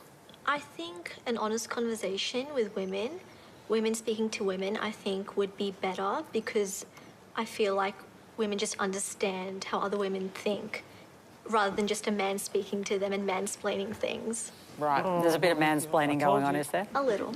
Well, so can men have... So my whole rant before was mansplaining, the whole thing about, well, this is how the dynamics of the party work with the different factions. And if I explain that to you, I'm mansplaining. Yeah, that's right. It's like, this is literally how politics is done. In Labor, it's not 3 factions, it's 22. So you'll get more mansplaining in the Labor side. 90% of the teachers in my primary school were women. Yeah. And I got quite offended by that, Joel, because I did identify for a brief period of time there as a woman. Yeah. I felt very... You did too. You actually I can't even keep it straight. No, you actually did. You did resonate. You played the devil's advocate. Well, like Joel. God help us. Oh, God. Oh, my gosh. Now, I was going to say, I forgot to say it before. A lot of these things with men wouldn't feel so dispossessed if we didn't have so many. If they had more male role models in their life through teachers, like my school, I was very lucky. I had the opportunity to have many male role models at the school, not just a great father and uncles and whatever, but also great role models at the school. I think it was something unheard of. It was like 60 to 70% of the teachers were men. Unheard of, because it was a private school. And they paid top dollar because they knew that all boys school, you need men to be there to provide that role model sort of role. And you need to have a little bit of rough and tumble with boys, right? Yeah, yeah. Boys and girls are just different. We just are. Yeah, yeah. Right? Yeah. But this, I'm sorry, look, I don't want to friendly fire at, you know, our own party, but what is this nonsense? Oh, the men are out there mansplaining. Really? What are women doing? What? You know, you're coming at us all the time about toxic masculinity and, you know, men are doing this and men are doing that. And men are driving too aggressively and men are dominating the sports. So what's the difference? You know, the member for Sydney, right? I was at the train, believe it or not, I actually caught a train once. Right, I believe it. I'm at Sydney train station and, the central train station. And I know this sounds just stupid and it doesn't matter. But there I am, and I noticed that there were women, like there were female bathrooms there, and there was no male bathrooms. So I said to the thing, well, about equality, where's the male bathrooms? And they go, you got to go all the way out and all the way down to basically outside the train station to the other section. I'm like, well, how come they've got 4 women's bathrooms and there's no men's bathrooms? Yeah. Now, look, I don't care about this. This is not something I'm passionate about. Yeah. But if you're going to get in my face about bathroom equality, right, then I'm going to say something about it. This is why I'm not free. That's why I had to leave Australia. This is hilarious, mate. Woman's plate. What the hell are they doing? That's a good point. Again, and just for everyone listening online, as a statistic, this is a critical statistic. For the people listening online thinking, I'm not one of those podcasters, this podcast, 65% are women that watch this. 65% are women that watch this. It's not like a young men sort of, frat party sort of thing. And women are fed up with it as well, and women aren't happy with their sons going through this. Women who have sons, I talk to mothers all the time, and they go, like, we're really, really worried about like how our sons are supposed to navigate through this world. Yeah. And just lastly on this women-splaining thing, so Kamala Harris, she went into a barber shop. I know I said it on the show. You don't see... look, if Donald Trump went to Ella Bache and said, look, I'm just going to torture you girls as you get your legs waxed, right? the women are going to say, listen, mate, piss off, right? Why is Kamala Harris in a barber shop? Come on, if there's a male-dominated space, it's that. Get out, right? Yeah. But they just want to be... No, I've said enough. No, it's all right, man. Guys, leave your comments. Leave the comments in the Rumble. But maybe don't leave. We're almost done. We're almost done. I know you love Shaq. Show him some love. Make myself available to have a very honest conversation with you, and I will not sugarcoat it because there are still systemic issues that we are facing as a party. But I can promise you, I'm trying really hard. Sorry, can someone tell me which party she's in? I thought she said she was a Liberal. Did she say she was a Liberal? I thought that's what she said. Yeah, okay. I think she was referring to the little kid as an our party thing. Okay, yeah. All right. Actually, no, you're right. You're right, 100%. And there are other women who are too. And I really feel like that connective energy is starting to actually pay off. We are speaking out about it. We are finding our voice. And I genuinely am sorry if it, hasn't been a good experience for you, or if it hasn't been as evolved as it should be by now. But yeah, I would love you to come to a Hilma's event next time. There's one in Melbourne. Okay, no recruiting on stage. I feel bad for that kid. That's mental illness. We're seeing a lot of political polarisation that's gendered as well, aren't we? Women have been drifting to the left and men to the right. That's partly part of the story, I'm guessing, with recruitment too. Yeah, it could be. I think the Liberal Party can do two things. It can treat women who are already among its ranks a bit better. I see Moira Deming in the audience. She's been treated absolutely horribly by the Victorian Liberal Party. Moira. Love Moira. So the second thing the Liberal Party can do is just have better ideas. The biggest issue with the Liberal Party is not gender, it's generational. There's a lack of young people. The number one issue in this country is housing. The Liberal Party needs to make sure that young people can buy houses so they can start families. If young people can't buy houses and start families, then they won't become conservative. So young people become more conservative. Become conservatives. Yeah, once they maybe have they something need to look to at things conserve, like the Marriage if you Act don't have anything to conserve, and the family laws in this why country. would you ever become a conservative, right? That's critical. That's critical. There has to be a vision. I don't see the current Liberal Party speaking to young people about this issue. It seems to be a party for baby boomers, really. And once the Liberal Party has better ideas and they can speak to younger people, I think we'll get more women on board. Well, Claire has shouted you out, Moira Deeming, and so I now have to bring you in because blame Claire. You are a member of the Parliament in Victoria, for those who don't know, and you are, you know, you've been in a kind of ongoing legal battle with your leader. But in terms of the Liberal Party, do you think it's a welcoming place for women? You basically called her associating with Nazis, just to refresh your memory. Just a slight legal battle. Absolutely. The members have been fantastic. The federals have been fantastic. And there are lots of people inside that have been fantastic. And are you going to make a federal tilt? I've heard rumours. I'm sure you've heard all kinds of rumours. Just that one. Well done. I am where I am, and I'm happy where I am. Obviously, I don't want to be on the crossbench. Yeah. What do you make of Afra's commentary? Oh, I'd love her to touch base with me outside of this public arena. Outside of the ABC. Look, all political parties have this kind of thing going on. I think it's about power. I think gender is an excuse. I think there are a lot of excuses made for people just trying to hold on to power. I don't think there is always narcissism going on in politicians, but I have seen some, I'll admit. That's right. You All right, didn't hear thanks, from Moira. me. You And heard we've got from a Moira final Deeming, question who was tonight kicked out. from Claudia and she's a woman. Hamel. Given that the majority of Australians want a full ban on gambling advertising, what does the delay say about the power of the media and their political influence in this country? Where did that number come from? But the majority I thought it might be me. There you go. Go on. Tell us why gambling should be banned and how it's addictive. And tell us and completely go back on what you said about kids. Let's hear what you've got to say, Tim Costello. Power of vested interest is extraordinary. The truth is that not only do we have the greatest gambling losses and greatest gambling harm, gambling losses per capita, but when it comes to sports betting, we have the greatest gambling losses in the world in sports betting as well. 4 times the losses of the UK, John. 1 million ads on free-to-air TV.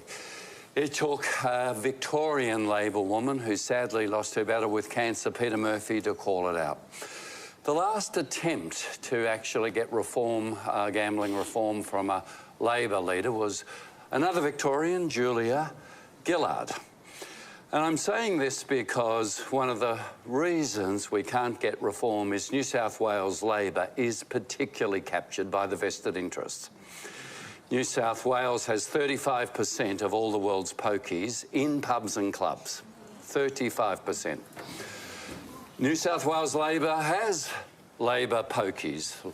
Randwick and then down the Canberra Club, 30 million in pokies revenue a year, $130 million of assets. No Democratic Party in the world except New South Wales Labor has pokies interest. So there's a profound conflict of interest. And I know that when Gillard tried to reform as Prime Minister, it was New South Wales Labor members who defeated her reform. That was a cashless card on pokies. So we're in this situation where really, with a Prime Minister from New South Wales and the Minister leading this reform from New South Wales, we're up against a profound capture. They should divest of their gambling interests. And they should then say to vested interests, 72% of the public want it. I was at the Nine AGM. Nine's opening statement was, Australia lives at Nine. Since 1956, Australia lives and loves Nine. My first question was, if Australia lives at Nine, when 72% of Australians want a full betting ad, gambling ad ban, why don't you get on board? Oh, well, you know, it's profit. It's even worse with Seven and Kerry Stokes, who owns the only paper in Western Australia with all their AFL ads. So it's powerful vested interests that are still grooming our kids. We'll get a partial ban, but as Steve Kinane, who works with PK, has shown, that won't be in evenings when 7 out of 10 of the ads are being shown and kids are watching family-friendly programs. And I finished with Stuart Kenny. He founded Paddy Power, owner of Sportsbet. He said, if you want to protect kids, you have to have a full ad ban. If you want to protect wealthy bookies, you have a partial ban. Sadly, I think Albo's going to go with that. Can I say, I don't see a bill listed, and it's the final 2 weeks of Parliament, Tim Costello. Isn't there meant to be a bill? Absolutely. We were promised, it's over 19 months, and literally there are members of the Labor caucus, very principled members. Mike Freelander, who's a New South Wales Labor MP, has really been brave and has stood up for it. I don't think they want to bring it to caucus because they know there's going to be pushback because it's the right thing to do. I think the ban on under 16s and social media, which I've told you I support, is weird when you actually can do something about banning gambling ads and you won't. Yeah. Well... There you go. He finally said it for you. There you go. We got there. We got there. All we have time for. Thank you to our panel, John Ronson, Charlotte Mortlock, Tim Costello and Claire Lehman. What's and next earlier, week? Independent MP Zoe Daniel joined us from Parliament House in Canberra. She checked out when the gambling thing came up? I'm joking. I want to hear what they got on next week. I'll be with you from Sydney for our final Q&A of the year with a panel that will include former Australian diplomat and specialist on China, Jeff Raby, and professor at the ANU's National Security College, George Brandis. Head to our website to register to be in the audience in Sydney. Thanks for sharing your... What do you reckon, guys? Should I go? No, I'm joking. Well, that was interesting. And I do just want to say a huge shout out to everyone that was listening online. Before I forget, if you guys, and we are going to chat very briefly before we go away, but if you guys haven't got a map yet, we've sold 50 of these maps. There's only 200 of them. The election's coming up. If you want to get a hold of a map, email me at joel@thearkpodcast.com. I'm only doing 150 left of these maps. They show you, these are the MAGA maps. They basically show you the last election results overlaid with the referendum results. It shows you where the majority of our freedom people lie around this country, and anyone that's interested in politics, getting your head around it, if you want to understand where the MAGA sort of movement is in Australia, this map is for you. It's in a really nice matte finish, and I'm delivering them to you. They're going for $95 each, just so you guys know exactly how much. There's not a lot of profit in each one, but I've gone to great expense to make sure that you guys are getting the best quality product. So please email me at joel@thearkpodcast.com. And how was your first viewing, Shakeel, on Q&A in a while? I other than that, what was his name? John. Let's call him the Weasel. Tampon John. Tampon Jones. Ronson, Tampon Jones. that British guy. Other than him, I thought that was a pretty good. To be honest with you, I thought that was pretty good. They exchanged their ideas pretty well. Yeah. That was a good That panel. was a good panel. Yeah. I thought it was a very balanced panel. I thought every member, there was no member I was cheering on rah, rah, rah the whole time. I thought there was actually quite a lot of nuance, surprisingly. In the past, it was like the previous panel 2 weeks ago, it was completely stacked. Anti-Trump in terms of the audience and the panel. But I'm not actually sure why that British guy was even there, because he didn't seem to have anything to add or have any experience in the topics that were actually being discussed. Right. He should have been on a different panel. Yeah. Right. I'm sure that he'd fit in quite well on some other show, but just not that particular episode. But there's a couple of things I just wanted to bring up. They talked about climate change for a bit.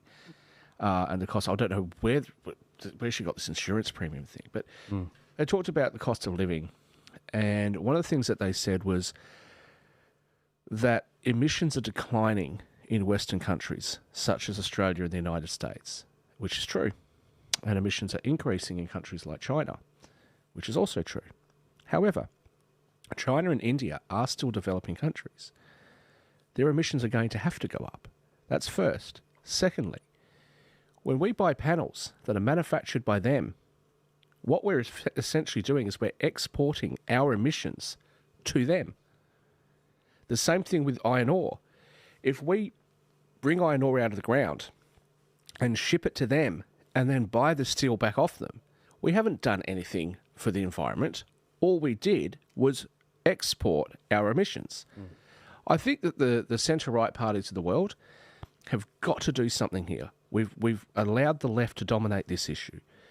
And the way to do that is to talk about what things we can do realistically, whether that be nuclear or my favourites, which is geothermal and hydropower. Let's look into those things. We can look at things like tidal barges. From what I understand, trying to use tidal barges and tidal turbines to take advantage of the tides in the ocean is very complicated and costly. But let's look into it. Let's see what can be done. And then let's make a case on economics saying this is the cheapest way to produce the power. This is how we're going to fix the problem. But at the moment, it's been largely ignored by the right. I think the right have got to deal with it. As long as we don't, we're coming up with ridiculous ideas.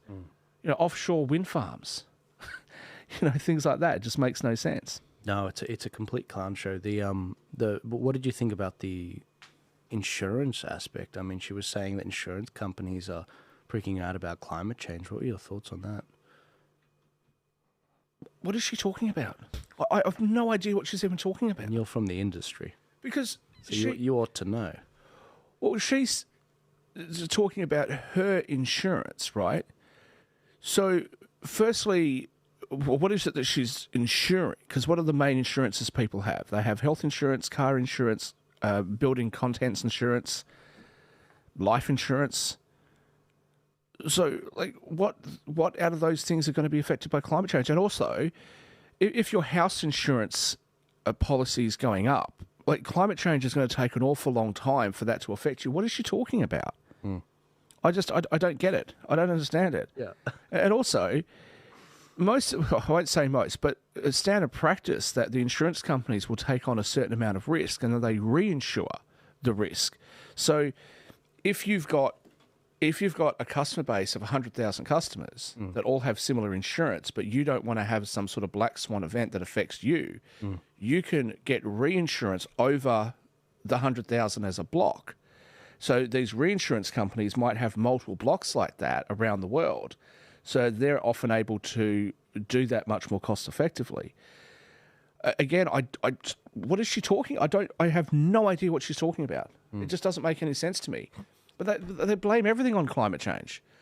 Yeah, fuel prices have gone up. Well, they haven't. They've gone down. But fuel prices have gone up. Oh, it's climate change. Yeah. We have bushfires. Nothing to do with us not backburning like we were supposed to. No, it was climate change. You know what it reminds me of, and I don't agree with this stream of thinking, but when atheists, they attack Christians and say, it's the God of the gaps. Whenever there's something you can't explain, you say, oh, well, it's the divinity of God and whatever. And I believe that. I believe that God, he is a divine being and they can't comprehend things. But it's got the idea of that God of the gaps is your answer to everything. With regards to climate change, everything relates to climate change. Everything. Why the dogs aren't, crapping more, or why this or that is happening. And it's all climate change's fault. It's like the devil. And therefore we need to subsidise companies and give it taxpayer money and kill our economy so that we can fund organisations that we have stocks in so that we can make money. And it's like, whoa. As Donald Trump would say. Yeah. Sorry, Bobby. I love my oil, Bobby. Yeah, sorry, Bobby. If Bobby's not gone near the oil. Actually held these views, sincerely held these views, like AOC saying that the world's going to end in 12 years and things like that. And look, whatever number you put on, 20 years, 30 years, whatever arbitrary number you want to put on this. If you sincerely believe that, you wouldn't switch to electric cars, would you? You wouldn't go and build solar farms and wind farms because the payback time, so the amount of time that it would take to save the amount of energy that was used to produce those items in the first place is about 25 to 30 years. So if you think genuinely that the world's going to end in 20 years or 25 years, you wouldn't do any of this. You certainly wouldn't be buying new cars. What you would do is you would restrict everybody and say you can't purchase anything. Just keep what you've got right now, even if it's a lead-based, fuel-heavy car from the 50s. Keep that, because that would cost the environment less than scrapping the car and building a new one. So clearly they're lying to us. Look, there is a future in renewable energy. I think most people, which is why I don't understand where the left is coming from on this, most people care about the planet. You don't sit down with Christian conservatives and the Christian conservatives go, I really want to see our planet perish. No, nobody does that, right? Christians want the country to look, and the world to look beautiful, to be clean, so they can leave something for their children, their grandchildren, etc. Everybody cares about this issue. This is not a left-right issue. And I think probably something I've learned from you is if you actually have a look at all of the core issues, there really isn't a difference between left and right anymore. There really isn't. What the main things that most of us care about, we all agree on. We all agree on. We can argue about what the right tax rate should be or, that sort of stuff. But there isn't really anybody on the other side of this issue when it comes to gender. There isn't anybody on the other side of the issue when it comes to looking after the planet. We're being realistic that we want to, we have to use oil and fossil fuels for a period of time, but we would like to be able to do things in a cleaner way. There's no counter argument to that I've heard with any sincerity from anybody. Even the oil companies are on board. What can they do? So I think that it really, the good thing about populism is it really is an us versus them. And it's about us trying to take control back of the narrative, trying to take control back of our countries and our policies, and telling government, you better start responding to what we want. Because it's ridiculous if you've got people with disabilities in Victoria who have more in common with somebody who is a rural farmer who votes for the Nationals because they want the same thing. They want government to function properly but not be too heavily involved in their lives. Yep. Who these politicians are representing is basically nobody. No, exactly. And can I just encourage everyone that people are watching these streams. The ABC's Q&A has 148,000 subscribers on their YouTube, and they got 1,500 viewers. And they're not shadow banned. And they're not shadow banned. In fact, if anything, they may even be throwing money behind in advertising. Again, this organisation receives, the ABC receives $1 billion of taxpayers' money every year. They could have given it to Kamala. They could have given it to Kamala. Now, if you look at, and she could use it to actually pay off her debt. If you actually look at the $1 billion, isn't that nuts? If you look at our views across the platforms, we've got over 10,000 views on all the platforms once we finish this stream. But I need your help. If you're able to support us, we are going into an election next year. These streams are expensive to make sure we keep getting it out there. So please hit the link in the description. Man, I'm getting so congested right now. It's getting really hard to get this sentence out. Like and subscribe and support the show. That's what I'm trying to say. But if you like these shows, if you like Mondays with Shaq, heck, I could call it that. I'm happy to do these shows every time. Sometimes they are really boring shows, like actually uninteresting shows, and it's not even worth doing. But I'll keep an eye out on what the topics are each time and try and endeavour to do them each week. But yeah, this has been fun, man. Well, you brought something up, and I'm sure that your audience will totally agree with me on this one, right? You're talking about citizen-initiated referendums. If you've got 10 times the viewers of the ABC, you reckon we should get the Australian taxpayer to give us $1 billion? I'll split it with you. Because I reckon there's got to be something for all of us. I'll tell you what. I reckon we would run. I honestly reckon. Like, I'm not a professional. You are. I reckon that people running podcasts and just, and not a professional setup like this. There's people that jump on YouTube on their phone in their kitchen, like Mark Dice. This is like on his phone in his kitchen, right? And he gets more viewers than CNN. So, these people run media much better. Yeah. And they give their audience the conversations their audience wants. Yeah. And by the way, just to put in perspective again, I mentioned earlier, like with everything they put out, on the channel and everything, it'll probably be about 150 to 200,000 viewers. This podcast will get 1 million views. If I do all the clips that I usually do, if I have some time, in this next week, we can get 1 million views. And that's what's crazy about this whole thing. It's a friend of mine, Dougal Cameron, he actually said a while ago, he said, what do you mean it's $1 billion every year for the taxpayer? Here's a better idea. How about we have one YouTuber every hour on the ABC? You pay them each $1 million a year, and that's it. And you could do it. You could do a very high quality podcast with audience interaction and everything. It would do very well. But no, this is why the ABC is such a cesspit of leftism. It's because it wouldn't survive in the capitalistic sort of world like that. And so, legacy media altogether is dying. But what's happening with the SBS these days? Does SBS still exist? I think they also get $1 billion as well. They get the same as the ABC, do they? I think so. Yeah, I think so. Yeah, I'll have to check that, but I do believe so. So yeah, man. And look, this is the thing. There's a case for it to be used to be in rural areas, but what's happening is in the inner cities, it's becoming a cesspit of crap, as we can see on this show. But anyway, who's watching it in the inner cities? Like seriously, who's watching these shows? Just the activist class. Exactly. We'll yeah, get them the politicians trying to get the vibe of the audience and where the electorate's at. But it's skewed. It's skewed. I can stack a audience full of people, of my audience, and a leftist can be made to feel like they're alone. I can do that, but it's not going to be helpful because it's going to be like this. I'm not going to be properly hearing from one side of the argument. That's why I don't do it. I know better than probably most people that, I don't want to be wrong a minute longer than I have to be. And if I have one eye covered, I will be wrong for a very long time. And I won't realize why I keep getting hit on the right side of my head. I think it was quite big of Cenk Uygur to go on the PPD broadcast. Oh, yeah. Huge respect. Honestly, mad respect. A lot of respect for him. And look, he is a fighter. I don't agree with him politically. But he's a fighter. He's passionate about what he stands up for. And he's never been, to my knowledge, he's never been one to shy away from getting into an argument or going on stage when it's a hostile audience. So, yeah, I respect that. Absolutely respect that. But you're right. You don't want to have, especially when they're people who are not as confident, shall we say, as someone like Cenk Uygur.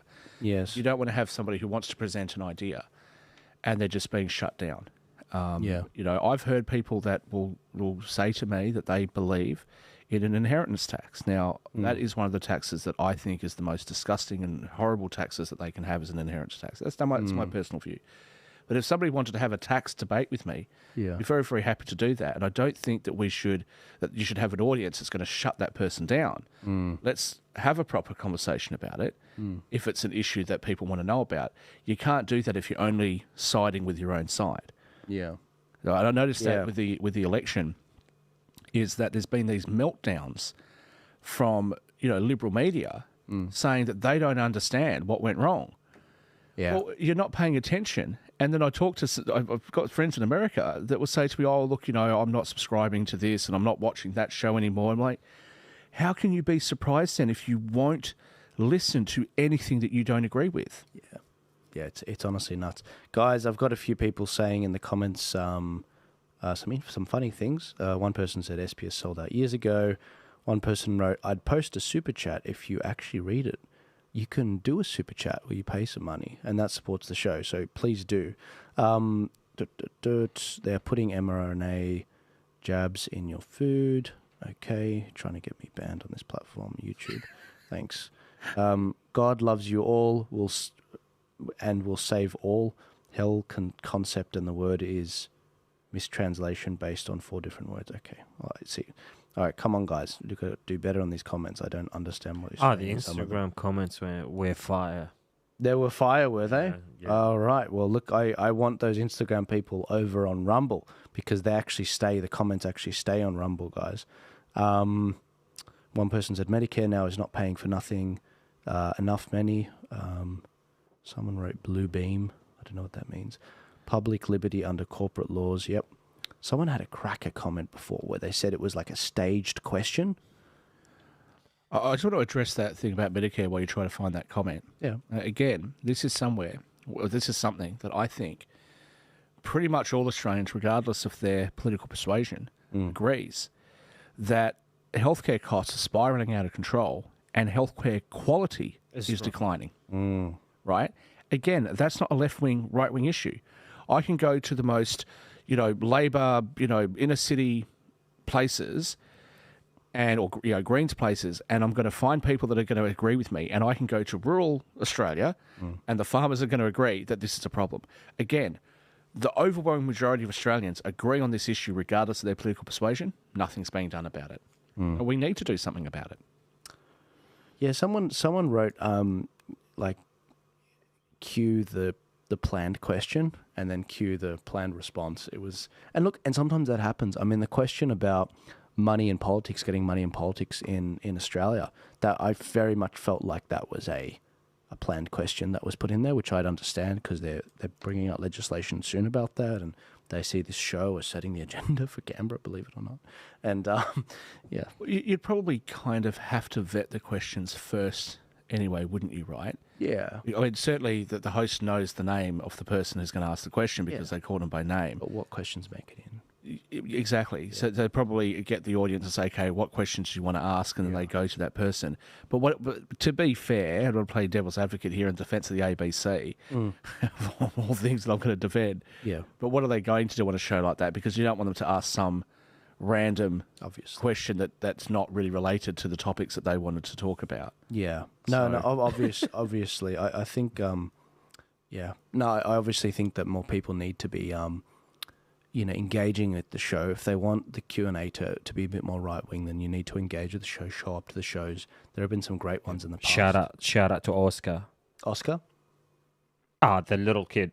Oh, the kid, yeah, the kid. That kid was brilliant. The school kid that was like... I like that kid. I reckon the internet is a wild place. Sometimes you'll find a bear behind a tree. And I was like, that was very wise. I like that and it was kid. poetic. I would have preferred him to be just a little bit more assertive, aggressive, like I was when I was running around. Saying, no, screw them. I'm definitely going to use... It's like, well, jail him. Jail him, Albo. What I argued about when I was in high school, which, now that I'm 40, nobody cares. I don't care.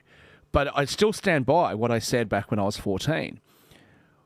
Why is it that young people, when they work, have to pay taxes at the same marginal rates of tax as adults would pay, but yet they're allowed to be paid less than adults? Yep. When they jump on a flight, they've got to pay the adult fare, so when it comes time to them being paid, they get paid less, but when it gets time for them to pay, they've got to pay the full freight.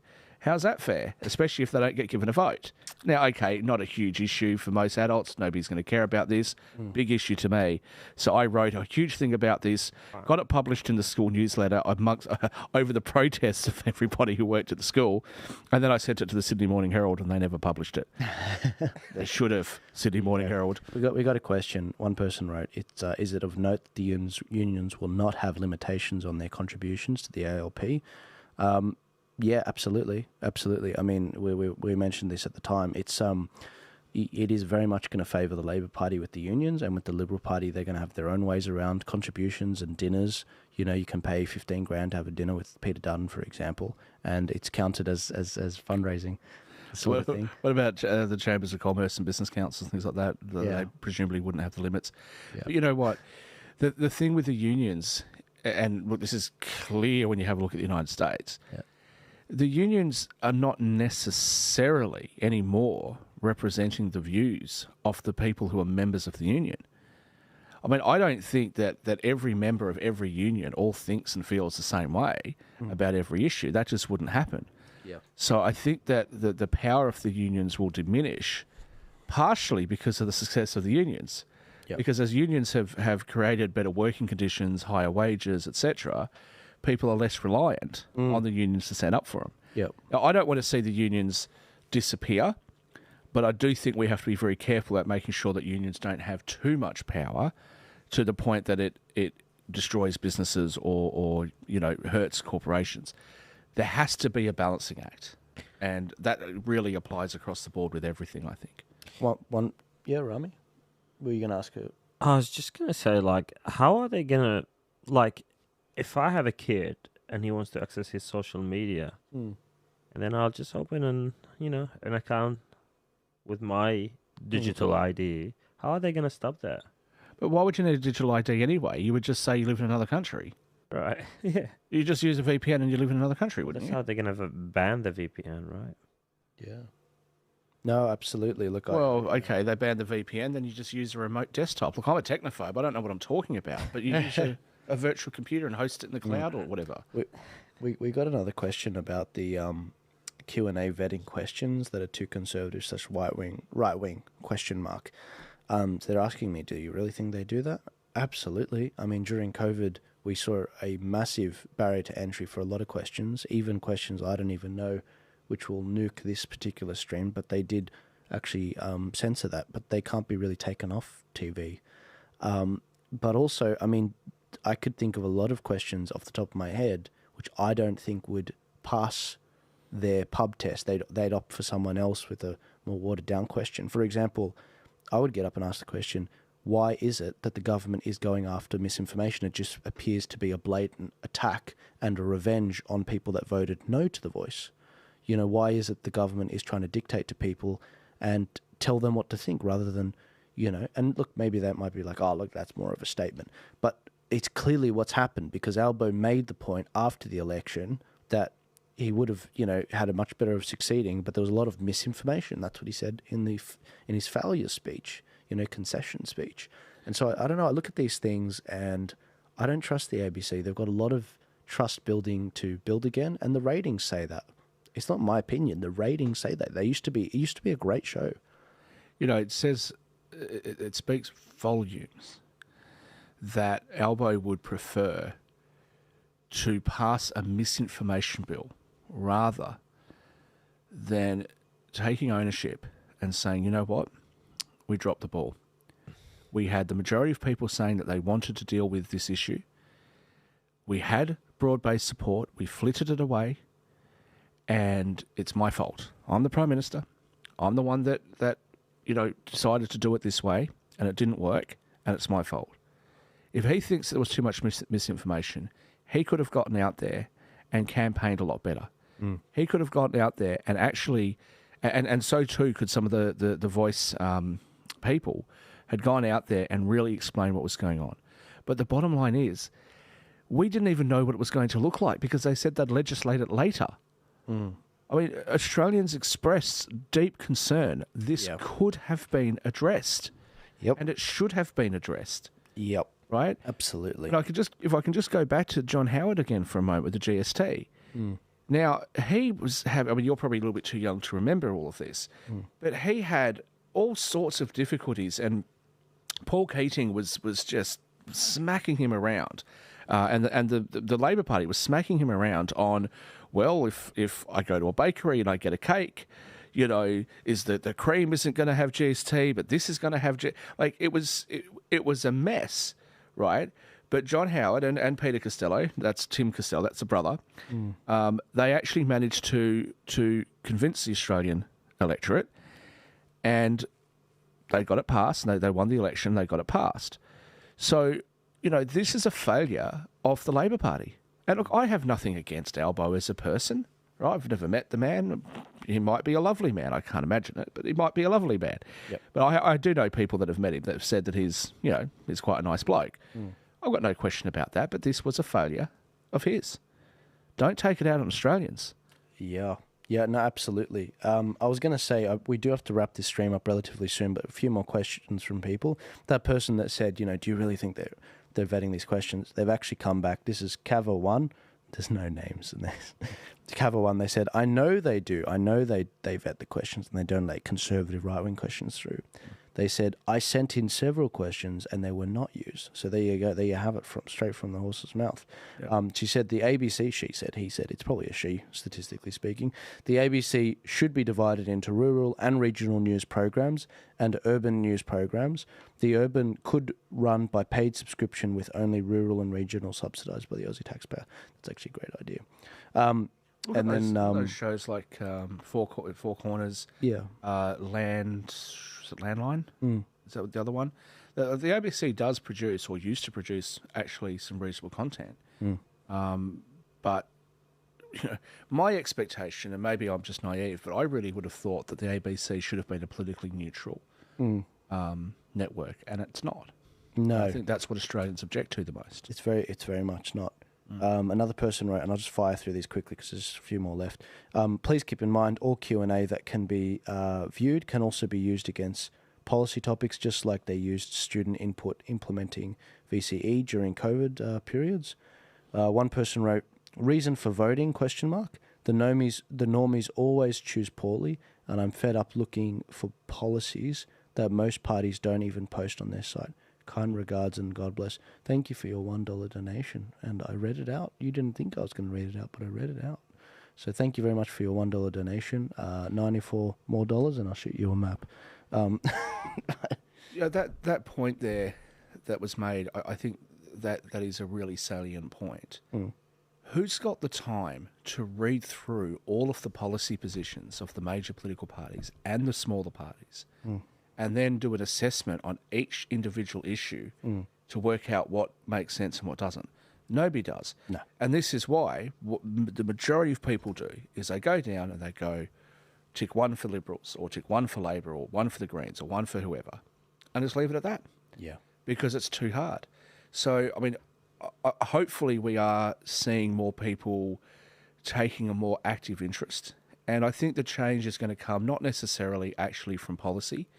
I think the change is going to come by having more politicians who are independent or who do represent smaller political parties that actually have enough influence. You know, people like Pauline Hanson, I'm not trying to be a shill for her, but I think Australia is better off with a Pauline Hanson in our parliament. I totally agree. Right. No, I think she's definitely a lot more real and she's authentic. So this is why we do our policy matrix on the in election. So this is what we did for the New South Wales election. It shows you the party policies on the left side.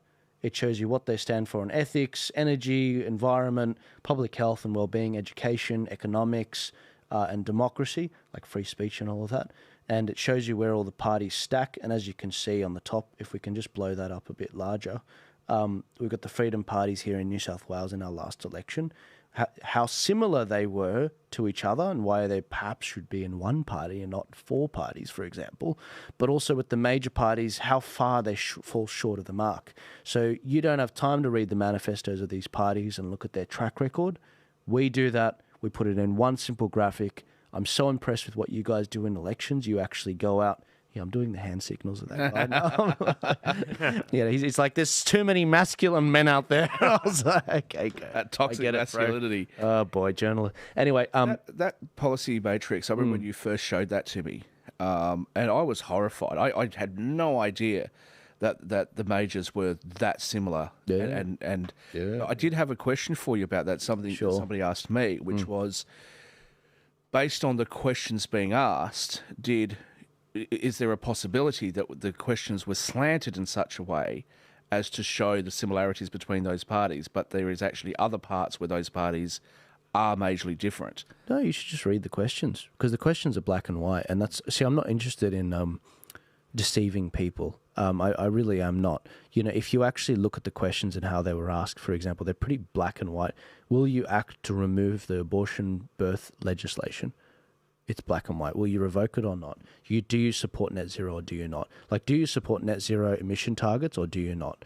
But basically, it's very black and white. And so when you go through these things with the parties, they will send you the answers. Now, there's a truth thing here. If they send me answers back that they think are the answers I want to hear, my researchers, they will actually look back at their record, look back at their manifesto that their parties voted on, because the Liberal and Labor, they vote on the manifesto, and so do the Greens, and it actually compares them to their history. And what it very much shows is this is what it comes up with. And so when I look at these things and I go back to them and I say, hey, why did you tell me that you support, freedom of speech? You're pushing the misinformation bill. It's a very clear track record they can go back to, and they hate me. They hate my guts because what it is it's bringing transparency to the political process. And this is just one of 6 tools we roll out at the election. Someone asked something about transparency before. We also do these things where you type in your address and it brings up your Member of Parliament's voting record. So you can see how they've voted in your interests or not in your interests. What political corruption they've been up to outside the parliament. Have they been giving grants to people that also donated to their campaign? You know, did you run over a bike rider, in Victoria, for example, and try to cover it up? These are the sorts of things that I put in here. I'm looking to add more features like the expenditure of these members, like how much money has Adam Bant spent on flights, on private jets, but he wants you to have a net zero sort of, you got to eat less meat. You know, this is the sort of stuff that I'm making. It's not cheap, but... as if that would even make a difference, you know, if we all switch to vegan food, where they're going to get the fertilizers from. Oh, don't get me started. Don't get me started. But I saw something, I think it was today, Bill Gates wants to insert metal rods into cows or something to stop them from farting. Oh. That can't be real. It's real. No. Shakeel is not. No, I got to fact check that. No way. Like, the cow's going to be backed up. Yeah. Raping But cows? I do want to say, because like some of the people that are tuning in at the moment are probably, you know, people that are new. What do we say if we're very worried about the future of Australia, we're concerned about the government being focused on the wrong things? Okay, we get out there, we vote for minor parties, and then preference the big guys after that. What is the real differences that a voter can make that's going to make that voter feel as though they're actually doing something that's going to enhance their lives? Wouldn't it be nicer if they built an app just like, you know, MyGov ID or whatever, but, you know, dedicated to just like educating, you know, their voter base, you know, all these little things like... Yeah, I really don't think that they want to educate the voters. No, they don't. They don't, and that's why they benefit from the system. And so, you know, the whole preference voting system is intentionally convoluted, and that's the point. That's why I try to simplify the complex with politics. If you support, for example, the vast majority of things on the left with the green things on that, then we do how to vote cards which show people exactly how to vote in their specific area. It's a customized card so that if I was in your area and you said, Joel, I trust you, how would you vote in this area? We always put the freedom parties first. Then we put Labor and Liberal depending on where they are. And then we put the Greens and the Teals last. Like, this is the sort of thing that, like, the government should be funding. You're doing their job. Well, look, I personally think that all podcasters in Australia should do this. I do like, you know, we were talking about Friendly Geordies earlier today, and we were having a laugh at some of his segments about Trump and Kevin Rudd. And I like him. I don't agree with him, but I like him. Me too. And I think Friendly Geordies should make his own how to vote cards for his audience to make the Labor Party and the Greens more honest. Because I think you would run you've got the freedom parties. Yeah. So you could go to the other, I'm not sure what they call themselves, the locked up parties. The lack of freedom, the totalitarian parties. Yeah, you could like do a thing for them, like not you, they can do one for them and say, look. Yeah, they should. You know, the Labor Party is giving us way too much freedom. Like here's a point of difference with the locked up parties, right? I don't know what they advocate for, so I don't know. It's not even that. So the left... You want more government control in your life, and this party advocates for more government control than the Labor Party does. It's pretty much just socialism. Yeah. Look, I think the left-wingers... See, Friendly Geordies, he's not a communist. He's quite actually in the centre. He's actually more of a Labor sort of voter. But I think he doesn't like the big tentacles of big money in politics. I think he genuinely does want to get results out of politics and bring greater transparency to it. And that's why I think he gets so much flack from the establishment. But the left have an anti-establishment, and that's what Friendly Geordies dwells in. And there's a lot of people like that in America that we see. People like, who would you say, Jimmy Dore. He was in the left-wing anti-establishment, Tulsi Gabbard, RFK. But that's the whole thing, because people who are anti-establishment haven't really got a home on the left. So they've really found a commonality with the small government, limited government conservatives, right? But both, again, when it comes to things like social services, healthcare, education, infrastructure, all of those things, we all know that it needs to be paid for, and it has to be paid for by tax dollars. Yeah. So that commonality exists there. What people are looking at is, okay, what's the best way to achieve all of this? And I think the simple answer is we have limited government that's funded, and instead of having this massive bureaucracy running all of these things, just let the people have access to the money. If you want to give a direct subsidy to childcare, fine, do that. But then limit the exorbitant costs that childcare providers are going to be able to charge. It's the same thing with the NDIS. The NDIS in itself is a pretty good idea. What's not a good idea is to allow NDIS providers to rip off the most vulnerable people in our society who we as a country are trying to help by charging them, 3 times and 5 times the prices of these items. Yeah. Why not just let the people have a direct subsidy if you're going to do that so they can shop from any provider? There's got to be better ways of doing it. I think government just makes a mess of it. And I think that is what people on the left, the anti-establishment left and the anti-establishment right are complaining about. And personally, I think that that's actually the majority of people. I don't see many people, unless they're employed by the government, that actually go, actually, this is wonderful, I want more government. Nobody says that. No, absolutely. It's almost 12 o'clock, guys. I'm going to read out some of these last chats on Rumble. And if you're listening on other platforms after the fact, come to Rumble next time. Click the link in my bio. So I'll just quickly run through a ton of these, about 15 super chats. In passing this bill, they can and will modify information on all platforms, thus moulding the next generation. Absolutely. The ABC should be, yep, I've already read that one.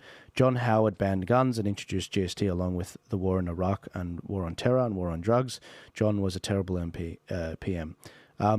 Countdown. I'm not a shill. If that was directed at me, I'm not a shill for John Howard. I was just referring to the GST. That's right. Bringing it in. That's right. Yeah, that was what this one was recent, so I think he was just this person was just making a statement. Countdown was good. Never missed it during my misspent youth. Someone said, yes, I always tune into a Rage Retro months. Damn, I miss the 80s. Yeah, it's fun. Yeah. Does Rage still exist? Is it still going? I can't believe it still exists. Also, due to the diversity and aptitude of the Australian people, many don't understand the jargon and get lost without clarification. Absolutely. The person that sent us the $1 said it was $1, which is 2 AUD. Not quite. Yeah, not quite. It's like, what is it, 1.75 or something? About 168, I think. 168, of course. Buy Bitcoin. That's buy Bitcoin, that's right. The chart, and by the way, it's the crypto convention this weekend, which I will be going to in Sydney. The crypto convention is actually quite a big convention. There's a few thousand people that are going to it. And if you guys want a discount from the crypto convention, they have sent me a discount code, which is 20% off JJ20. JJ20, and you'll get a 20% discount to the crypto convention. I will see you there. I do believe it's at the Sydney Opera House or something. So that's going to be... come to it myself. Mate, I think it'd be great, especially when crypto's happening. And I am doing a podcast on Monday with Stormrake, who are a portfolio group that manage crypto portfolios, and they want to sponsor the show. And they want to talk a bit about crypto, so they'll be coming on Monday, which I'm really looking forward to. But guys, let me just quickly wrap up one last comment. One person left us $1. They said, I'm sick of woke censorship in all forms of pop culture and art. 8 years of this crap. Hope Elon can tariff gaming communities until they ditch BlackRock and ESG funding. Thoughts? Here's another one USD/2 AUD. Ladies and gentlemen, thank you so much. I have to get going. Shakeel's got to go. If you enjoyed this, like, subscribe, comment, share. If you love Shaq, let him know. He has a fragile ego, and he needs the support. He needs the encouragement to keep him warm at night. And so I will see you guys later. Thank you so much. I will be back on Wednesday at 10 a.m. Or later for a show. Thank you very much, and I'll see you all later.